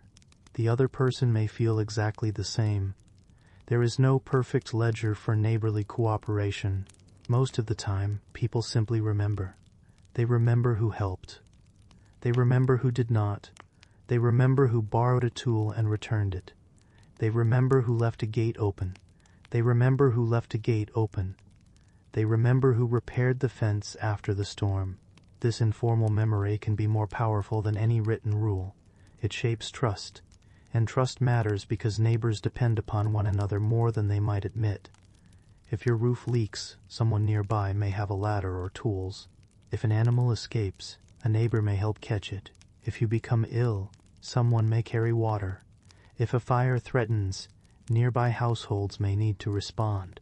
Living close together means that cooperation is useful even when people irritate one another. You may dislike your neighbor's habits. You may still need them. That creates a peculiar kind of restraint. You cannot afford to turn every disagreement into permanent hostility. Tomorrow you may need to ask them for help. Next winter their fence may protect your animals from wandering. Next spring you may need to share a path. The relationship continues, so the fence is eventually repaired. Perhaps the old line is discussed. Perhaps a stone is placed more clearly to mark the boundary. Perhaps both households agree where the new post should stand. The solution is not perfect, but it is visible. You press the earth around the post. Your neighbor does the same. The fence stands. You step back. There is now a clear line. Not necessarily a straight one. Not necessarily beautiful, but understood. For tonight that is enough. As darkness settles, the fence becomes a shadow against the ground. The 2 yards lie on either side. A small fire glows in one house. Another glows in the other. The fence separates them, but it does not make them independent. The smoke still crosses above it. The sound of voices still travels around it. Rain will still fall on both sides, and if an animal gets loose tomorrow, it may test the fence again. You look at the repaired post one last time. It is holding. You go indoors. The day has ended. The boundary has not. It will remain through the night, quietly doing the work that people expect of it, and tomorrow someone will walk past it without thinking, because once a dispute is settled, the boundary becomes ordinary again. Until someone notices that it is moved, there is another kind of boundary that feels more permanent than a fence, a wall. You can see it clearly in the morning. It rises between 2 houses, built from stone, timber, earth, or some mixture of materials depending on the place and period. It may look solid. It may have stood there longer than anyone living nearby can remember. And because it looks permanent, you might assume that the questions surrounding it are permanent too. But walls need care. Stone shifts. Mortar weakens. Timber rots. Rain enters small cracks. Frost works its way into gaps. Roots push against foundations. A roof presses downward. A wall can stand for decades and still require attention. And when a wall belongs to 2 neighboring properties, even the simple act of repairing it can become a question. You wake one morning and notice a small crack. It is not dramatic. A narrow line runs between several stones. You touch it. The surface is cold. A little powder comes away beneath your fingers. You look upward. The wall seems perfectly stable.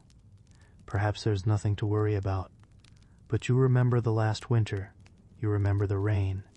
You remember how water collected against this side. You remember that the wall has been standing for a long time. So you mention it to your neighbor. They look. They agree that something should probably be done. And then comes the quieter question. Who should do it? Who should pay for it? Who owns the wall? Is it shared? Was it built by one household? Was it already there when the other household arrived? Does each person maintain their own side? Does one person have the right to attach something to it? Can a beam rest against it? Can a roof extend toward it? Can a doorway be opened through it? A wall can separate 2 properties while connecting their histories. Perhaps the 2 houses were once part of one larger building. Perhaps the properties were divided later. Perhaps a wall that now looks private was once communal. Perhaps both households have been using it for generations. The physical object remains. The legal and social meaning around it may change. You stand beside the wall and look at the stones. They are irregular. Some are larger, some smaller. The construction is not perfectly uniform. You can see where repairs have been made at different times. A patch of newer mortar, a stone with a slightly different color, a piece of timber inserted into the structure. The wall has a history written into its surface. You may not be able to read all of it, but someone who has lived nearby for many years might recognize the repairs. That section was rebuilt after a storm. That part was repaired after a roof problem. That stone was added when the doorway changed. Again, memory enters the dispute. Perhaps your neighbor wants to repair the wall. You are willing to help, but they want to make it thicker. You think that would take space from your side. They say the wall needs strengthening. You say it was thinner before. Neither of you wants the wall to fall. You simply disagree about how to keep it standing. This is the kind of disagreement that can feel almost absurd when described from a distance. Both people want the same basic result, a stable wall. But the route toward that result creates a conflict. You might stand there with a stone in your hand, discussing whether it belongs on one side or the other. The sun rises higher. The workday continues. The wall waits. This is another reminder that medieval life contained many decisions that modern people often delegate to systems, construction, maintenance, drainage, boundaries, repairs. People had to know how things worked because they lived directly beside the things that needed maintaining. A wall was not simply part of the background. It was something you depended on. It protected a house. It supported a roof. It separated spaces. It could help keep animals out. It could offer some protection from wind. It could define a yard. Its failure could become serious, so people paid attention. You may notice another problem. Water. Rain falls against the wall. It runs down. Perhaps a roof sends water toward it. Perhaps the neighboring property has a higher surface. Perhaps a drain has been placed too close. The wall becomes damp. Dampness can weaken materials. Now the question is not only about ownership, it is about responsibility. If your neighbor's roof sends water against your wall, who should change the roof? If your own drainage causes water to collect beside the shared wall, should you alter it? If the wall is old, should both households contribute? These questions could be practical rather than theoretical. A building can survive only if its surroundings are managed properly, and managing those surroundings requires cooperation. Perhaps the two households agree to clear the area. You remove leaves. Your neighbor repairs a channel. You replace a damaged stone. They check the roof edge. The wall remains. No argument is necessary. But perhaps there is already tension. One person feels they have been doing more. The other feels the wall is mostly the first person's responsibility. The crack becomes a symbol of the disagreement that already existed. That happens often in human relationships. A physical problem can give an older resentment somewhere to live. The wall itself may not be the real issue. Perhaps there have been disagreements about animals, or paths, or water, or noise. Now the wall becomes another item on the list. You might hear someone say that they are tired of repairing things. The other person might answer that they are tired of being blamed. The words remain quiet. No dramatic confrontation. Just two tired people standing beside an old wall. And perhaps that is enough. Because daily life leaves people with little energy for prolonged disputes. You have worked all day. Your neighbor has too. Neither person wants to spend the entire evening arguing about stones. Eventually, practical judgment returns. What needs to be done first? The crack, the drainage, the roof. One problem at a time. This is how many disputes may have been contained. Not because everyone agreed, because there was work that needed doing. You fetch a tool. Your neighbor brings material. The repair begins. You clear away loose fragments. The wall is opened slightly where necessary. The damaged section is examined. There is nothing elegant about the process. Stone is heavy. Mortar is cold against your hands. Dust gets onto your clothing. Your fingers become stiff. You work slowly. The wall does not care who owns it. It simply needs to stand. You place one stone, then another. You adjust the position. You add material between them. Your neighbor holds something steady. For a few minutes, the dispute disappears. There is only the work. This is another quiet truth about medieval neighbor relations. Cooperation did not require affection. Two people could disagree and still work together. They could distrust one another and still understand that a shared wall needed repair. They could complain about one another and still exchange tools. The practical world often forced people into cooperation. You could not simply move your house away. Your neighbor could not disappear. The wall was there. The property was there. The settlement was there. Tomorrow you would still see each other. So some disagreements had to become manageable rather than completely solved. The repaired wall looks slightly different. The new stones are lighter. The surface is uneven. But it is stronger. You step back. Your neighbor does the same. Neither of you says much. Perhaps there is a small nod. That is enough. You have reached an arrangement, not necessarily friendship, not reconciliation, just an understanding. The wall will be maintained. The drainage will be watched. Neither person will add to it without discussing the matter. The boundary remains, and because the arrangement works, it may last. Years later, the new stones will become old. People may forget who placed them. Someone may look at the wall and assume it has always looked that way. The repair will disappear into the structure. That is what successful maintenance does. It becomes invisible. You notice only when something fails. The same is true of neighborly agreements. When they work, no one talks about them. People simply use the path. They keep the gate closed. They clear the ditch. They maintain the wall. They keep the animals inside. The quiet arrangements disappear into ordinary life. Only when something breaks does everyone remember that the arrangement existed. Evening comes. The wall is cool now. The sun has gone lower. A little smoke drifts between the houses. You stand on one side. Your neighbor stands on the other. The wall separates you. Yet both of you can hear the same evening sounds. A bucket, a door, an animal, a distant voice. The same cold air moves around both houses. The wall cannot separate everything. It only marks one particular boundary, and perhaps that is what boundaries always do. They separate some things while leaving others connected. You go inside. The repaired section remains outside in the fading light. It is not beautiful. It does not need to be. It is simply strong enough for another season, and that, in a medieval neighborhood, may have been one of the most useful forms of success. Not perfection. Just another winter survived by an old wall. Water is difficult to argue with. It does not care about property lines. It does not recognize a fence.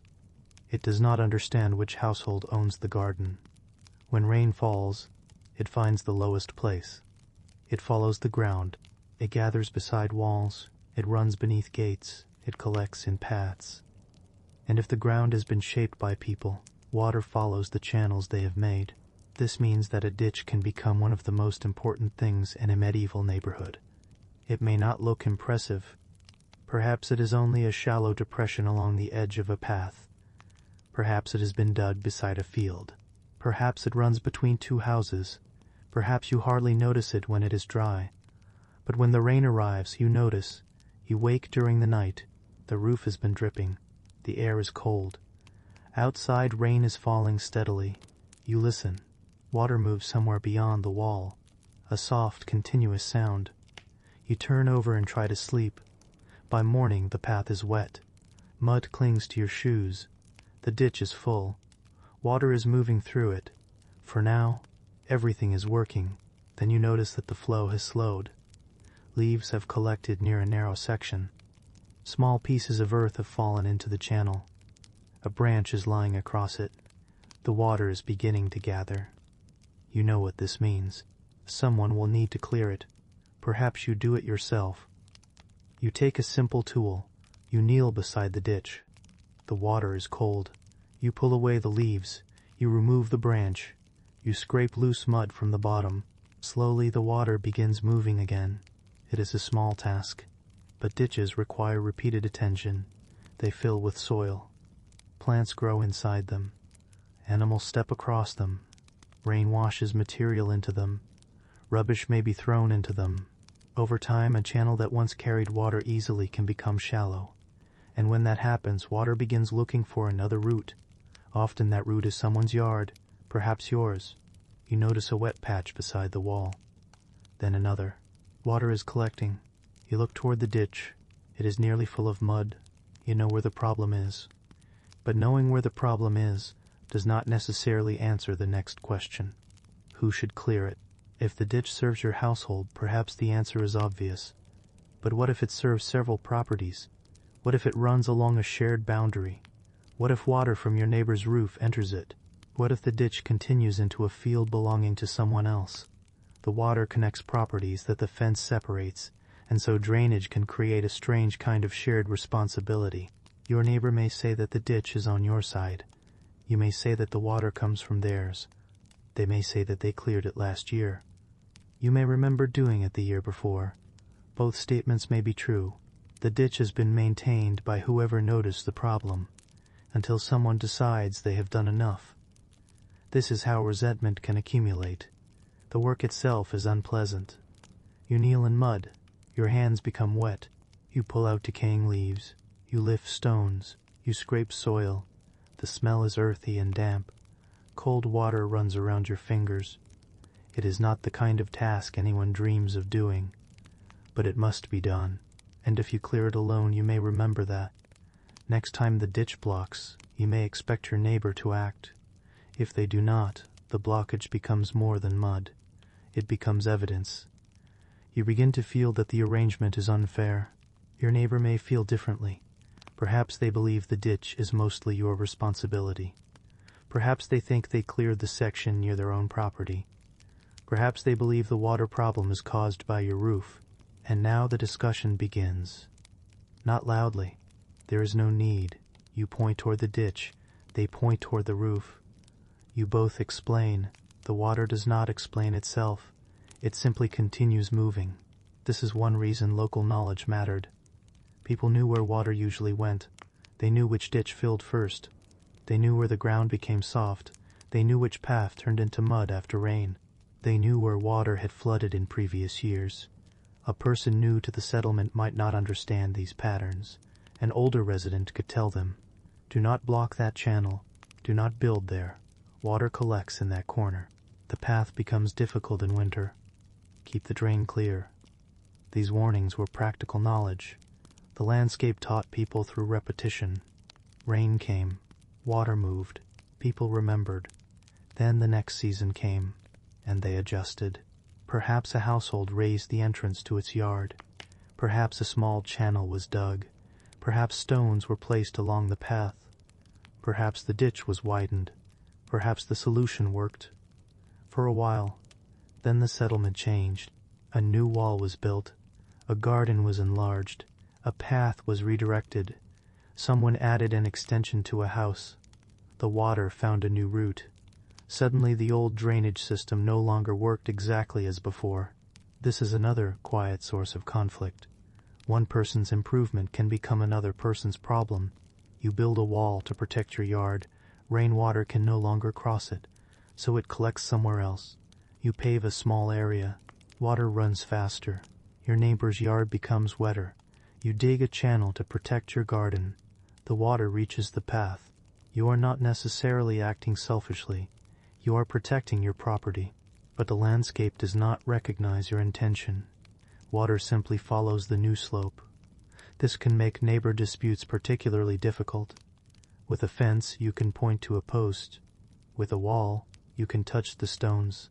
With water, the boundary keeps moving. You cannot easily hold it in your hands. You can only shape its path. And shaping its path requires cooperation. Perhaps the two households decide to deepen the ditch. The work begins. You remove soil. Your neighbor carries it away. The ditch becomes wider. You place stones where the bank is weak. The rain has stopped now. The air smells clean and cold.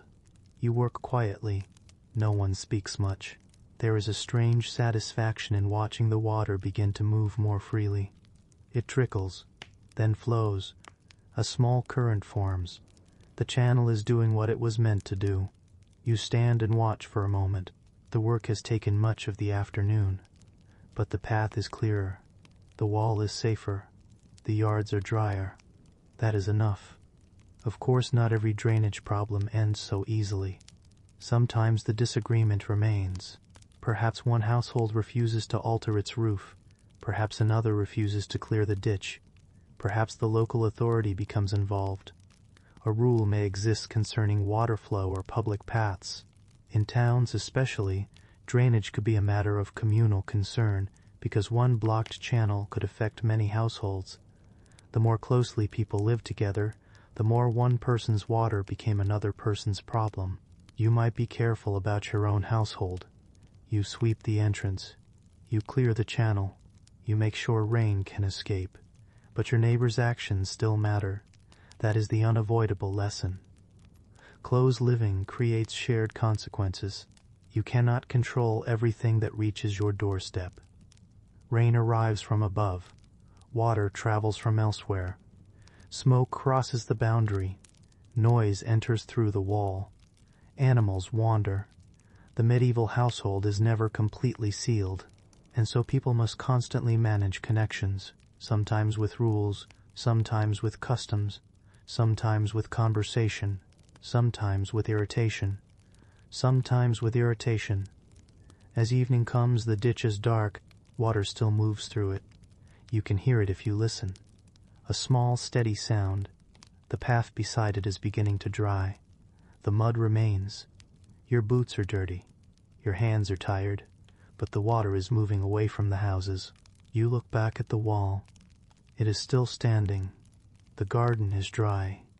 The ditch has done its work. For tonight the problem is gone.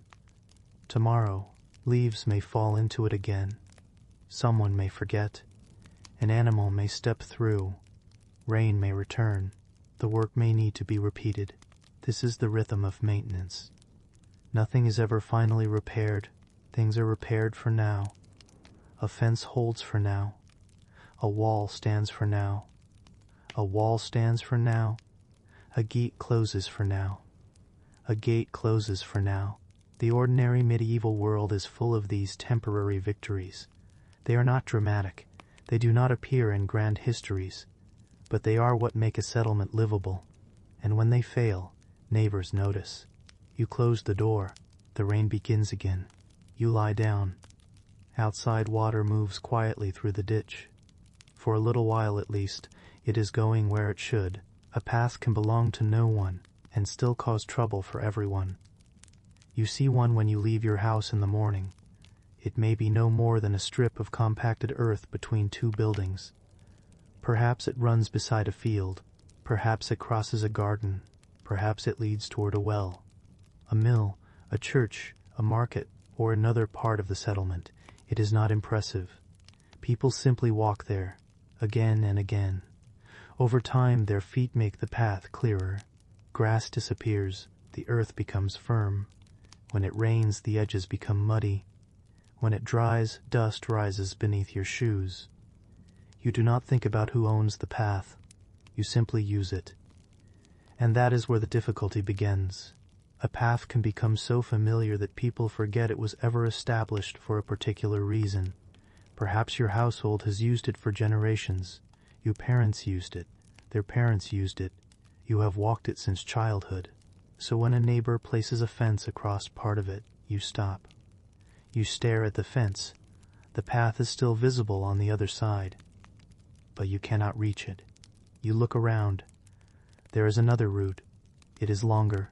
It goes around the edge of a field. It adds several minutes to the journey. Perhaps that does not sound important, but you use the path every day.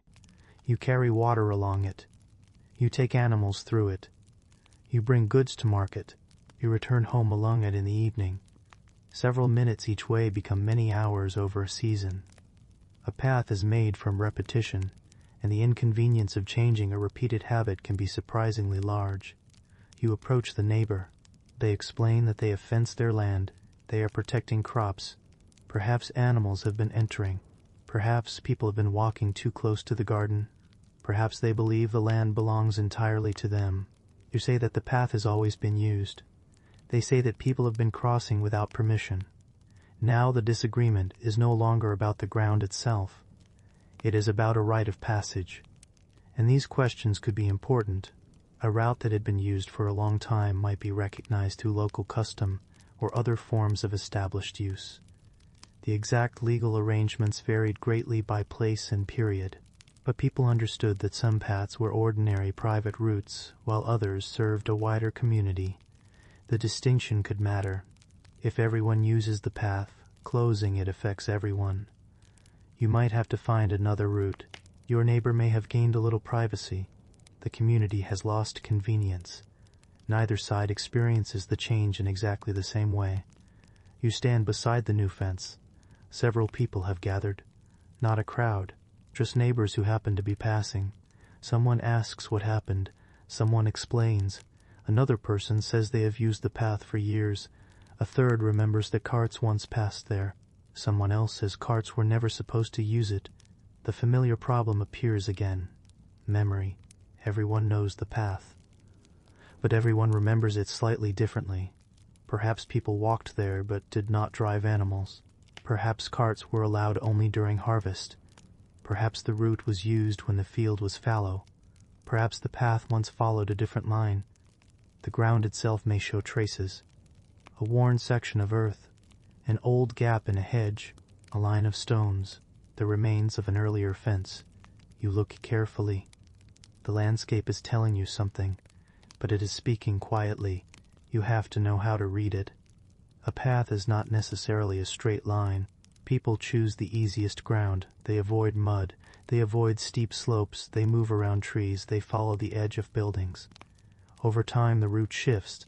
The path you remember may not be exactly the same path used by your grandparents. It may have moved a little. Yet everyone still calls it the same path. This creates another problem. If a person closes one section, can people simply walk around it? If they do, they may create a new path. That new path may cross someone else's land. The original dispute spreads. One person builds a fence. People walk around it. A garden is damaged. Another fence appears. People take another route. Soon the settlement has a maze of unofficial paths. You can imagine how irritating this becomes. The original problem was small. The solution creates another. This is why people often prefer established routes. A known path is predictable. You know where it leads. You know where it becomes muddy. You know where the ditch is. You know where the ditch is. You know which gate to open. You know whose house stands beside it. Changing the route means learning again, and learning is work. You may think about the people who use the path most often. Someone carrying water. Someone leading animals. A child walking to another household. A farmer carrying tools. A person bringing goods toward the market. An elderly neighbor who cannot easily take a longer route. For them, the path may be more important than it appears. A few hundred extra steps are not equal for everyone. If you are carrying a heavy bucket, the distance matters. If you are leading a stubborn animal, the distance matters. If you are already tired, the distance matters. If the alternative route is muddy, steep, or narrow, the difference becomes greater. So when a path disappears, the inconvenience is distributed unevenly. Some people barely notice, others notice every day. This is one reason communities sometimes cared about maintaining routes. A path could become part of the practical infrastructure of settlement life. It connected people. It connected fields. It connected houses. It connected work. You might use it without thinking. That does not mean it is unimportant. In fact, the things people stop thinking about are often the things they depend on most. A path, a well, a bridge, a ditch, a gate. You only notice them when they stop working. Now imagine that the path is muddy. Rain has fallen for several days. The ground is soft. People are walking around the deepest puddles. The path has become wider. Everyone is choosing a slightly different line. The old boundary has blurred. A neighbor may complain that people are walking across their grass, but where else should they go? The original path is underwater. Again, the problem is not caused by bad intentions. Weather has changed the situation. The landscape is temporary. People adjust. You step carefully. Your shoe sinks. You pull it free. Mud sticks to the sole. You move toward a patch of firmer ground. Behind you, another person follows the same route. Soon there is a new track. It becomes slightly worn. A week later, people are still using it. The path is moved. No meeting was held. No one formally decided. Feet made the decision. This is how landscapes can change through ordinary behavior. Repeated actions leave marks. People walk where walking is easiest. Animals follow familiar routes. Carts create ruts. Rain deepens them. Grass disappears. A new path forms. Later, someone may ask why everyone uses this route. The answer may simply be that everyone always has, but always can be surprisingly recent. A path might have developed within a single generation. That does not make it unimportant. Habit gives places meaning. You know this path. You know the bend. You know the stone that sticks out. You know where the ground is soft. You know where to slow down. Perhaps you know the sound of your own footsteps on it. You have walked it in summer. You have walked it in rain. You have walked it carrying food. You have walked it carrying water. You have walked it carrying water. You have walked it at dusk. Sometimes you have walked it when you were tired enough to barely notice the scenery. The path becomes part of your body memory. Your feet know where to go. That is why a blocked path can feel strangely unsettling. The landscape has changed. You have to think about every step again. You take the longer route. It passes behind another house. A dog notices you. You have to walk around an enclosure. The ground is uneven. You arrive home later than usual. Nothing terrible has happened. But something familiar has been taken away. Perhaps you complain. Your neighbor hears. The conversation begins again, and perhaps after some discussion, the fence is moved. Maybe not entirely. Perhaps a narrow opening is left. A gate is installed. People agree to keep animals out. The path becomes usable again. The solution is not perfect, but it restores the routine. You walk through. Your footsteps return to the old ground. The first time feels almost ordinary, the second time more so. After a week, you barely think about the disagreement. The gate becomes part of the landscape. You open it. You pass. You close it. Everyone knows what to do. This is how a compromise can become a custom. A temporary solution becomes routine. A routine becomes expectation. An expectation becomes something people later describe as having always existed. Again, memory slowly turns the present into the past. You may wonder how many medieval paths began this way. Someone opened a gate. Someone walked around a puddle. Someone allowed a neighbor to pass. Someone left a gap in a hedge. Years passed. The route became ordinary. No great decision was recorded, yet generations depended on it. That is the quiet importance of shared paths. They are made not only of earth, they are made of repeated permission, repeated use, repeated expectation. And when those things disappear, people notice. As evening approaches, you walk the path home. The ground is cool beneath your feet. Smoke rises from the houses. The last light rests on the fences. A neighbor passes you carrying a small bundle. You move aside. There is just enough room. You both continue. Neither of you speaks. The path is narrow, but it is wide enough for two people if both are willing to make room. Perhaps that is a useful way to understand medieval neighborhood life.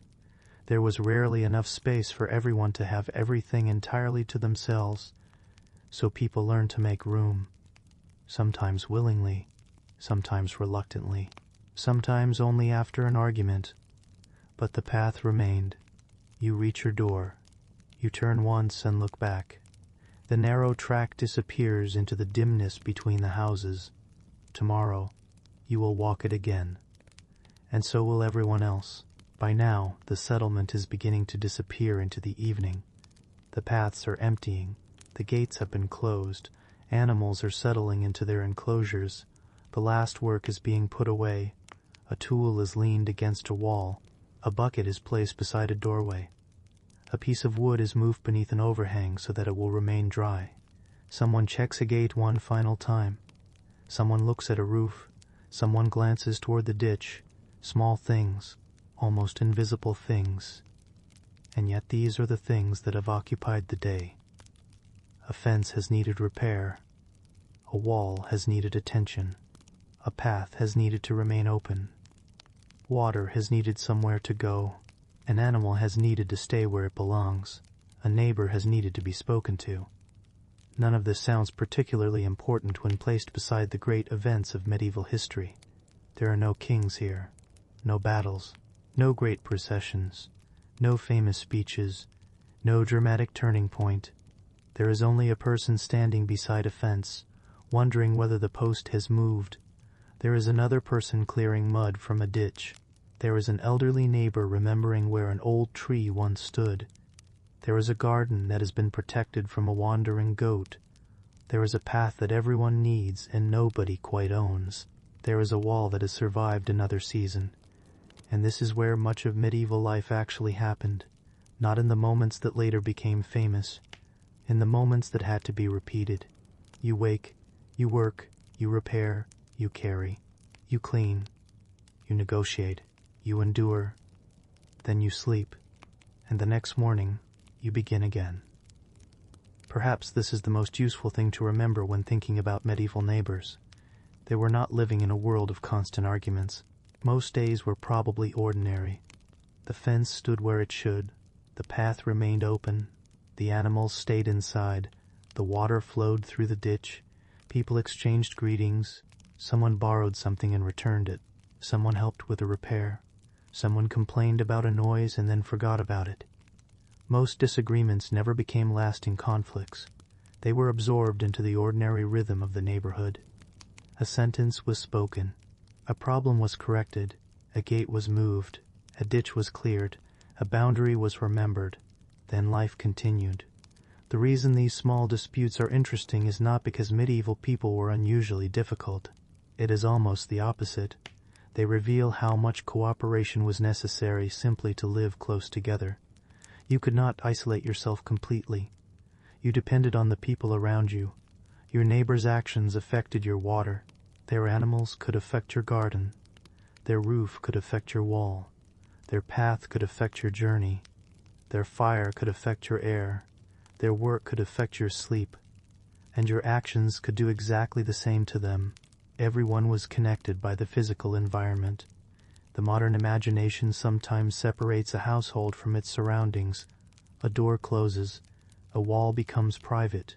A property line appears precise. Machines handle many tasks. Water disappears through pipes. Waste disappears through systems. Roads are maintained somewhere else. Repairs can often be arranged without knowing the people next door.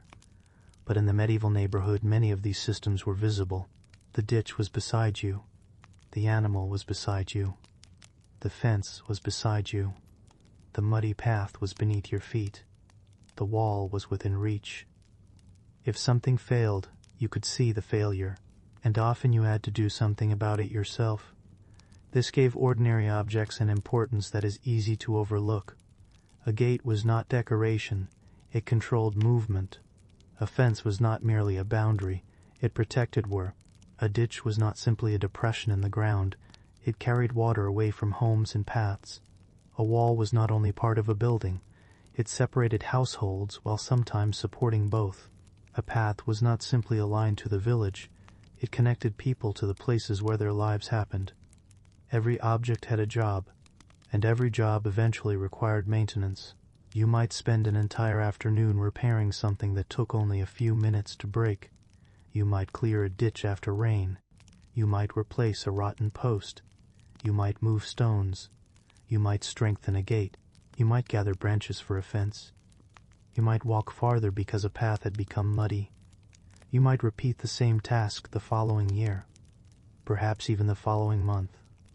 There is a quiet kind of endurance in this, not heroic endurance, just the endurance of repetition, the ability to notice what is failing before it becomes a larger problem, the patience to repair something that will eventually need repair again, the willingness to cooperate with someone who may irritate you, the restraint to accept a small inconvenience because maintaining peace is easier than creating a lasting dispute. These were useful qualities, and perhaps they are not as distant from us as they first appear. Even now, people live beside other people. We still hear sounds through walls. We still notice water flowing where it should not. We still become irritated when something blocks a familiar route. We still care when someone crosses a boundary. We still depend on neighbors during emergencies. We still remember who helped. We still remember who did not. The materials have changed. The houses have changed. The distances have changed. But the basic human problem remains remarkably familiar. You want your space to function. Your neighbor wants theirs to function. And the two spaces touch. That is enough to require conversation. Enough to require compromise. Enough to create occasional irritation. And sometimes enough to create a quiet kind of friendship. Because familiarity works in both directions. You know the neighbor who makes too much noise. But you also know the neighbor who will lend you a tool. You know the household whose animals escape. But you also know who will help catch them. You know the person who complains about the path. But you also know who will clear it after heavy rain. People become predictable. And predictability has value. You may not particularly like someone, but if you know what to expect from them, life becomes easier. You know when they work. You know where their animals are. You know which path they use. You know what they are likely to complain about. You know which tasks they are willing to help with. The neighborhood becomes a network of familiar habits. And these habits can survive generations. The child who watches an older person close the gate eventually becomes the person closing the gate. The child who learns where the path goes eventually teaches someone else. The person who remembers the old boundary becomes an elder whose memory is sought. The repaired wall becomes an old wall. The old wall becomes part of the landscape. And the landscape begins to look as though it has always been this way, but it has not. Every stone was placed by someone. Every path was worn by feet. Every fence was built and rebuilt. Every ditch was dug and cleared. Every agreement was spoken by people who are now gone. The medieval neighborhood was not a finished place. It was constantly being made. Quietly. Repeatedly.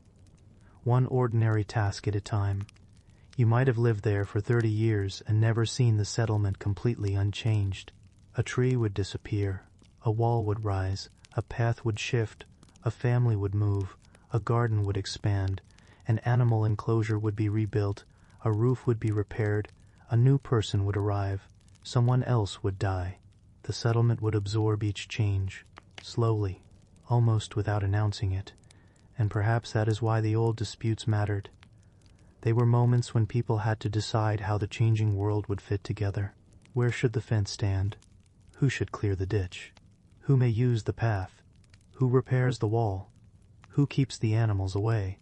These questions sound small, but they were questions about how people shared space, and sharing space is one of the oldest human problems. The answer is rarely perfect. It does not have to be.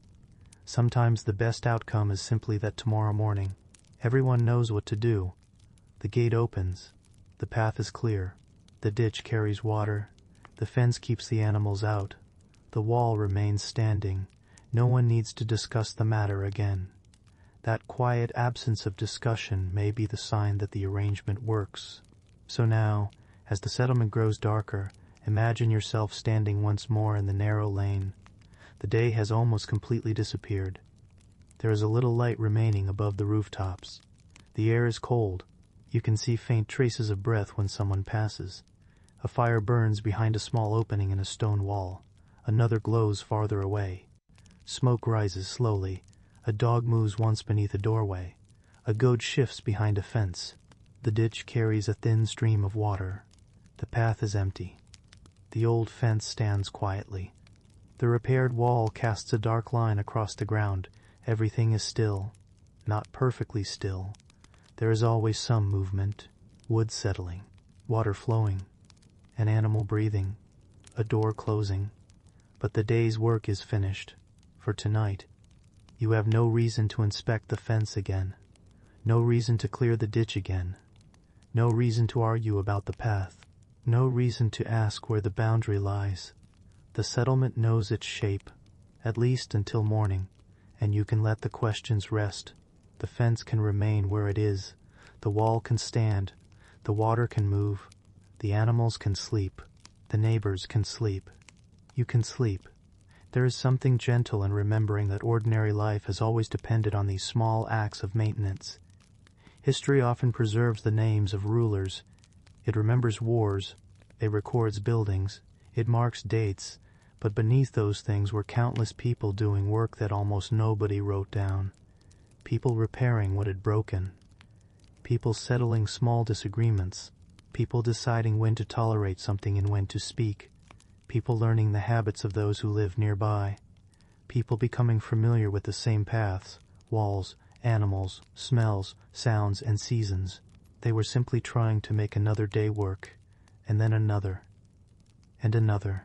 Perhaps you can imagine one of those people now, not as a figure from a painting, not as a character in a dramatic story, just as an ordinary person, tired at the end of the day, hands marked by work, clothing carrying the faint smell of smoke, standing briefly outside the house, looking at the fence, checking the gate, listening to the water, seeing that everything is where it should be.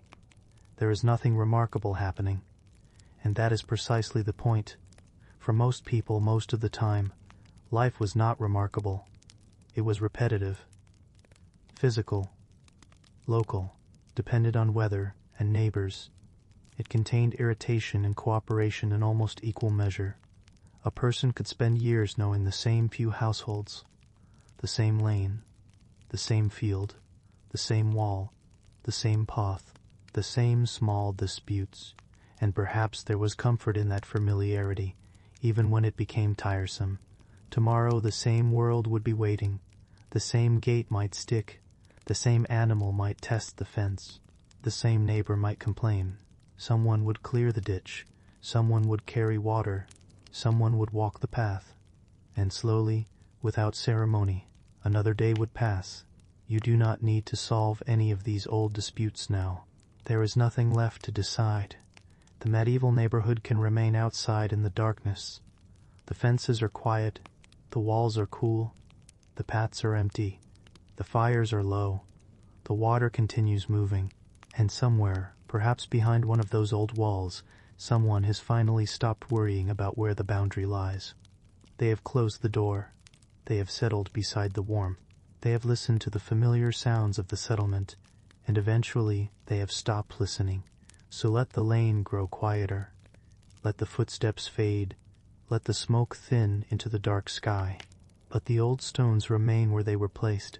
Let the fence hold. Let the gate stay closed. Let the water find its way through the ditch.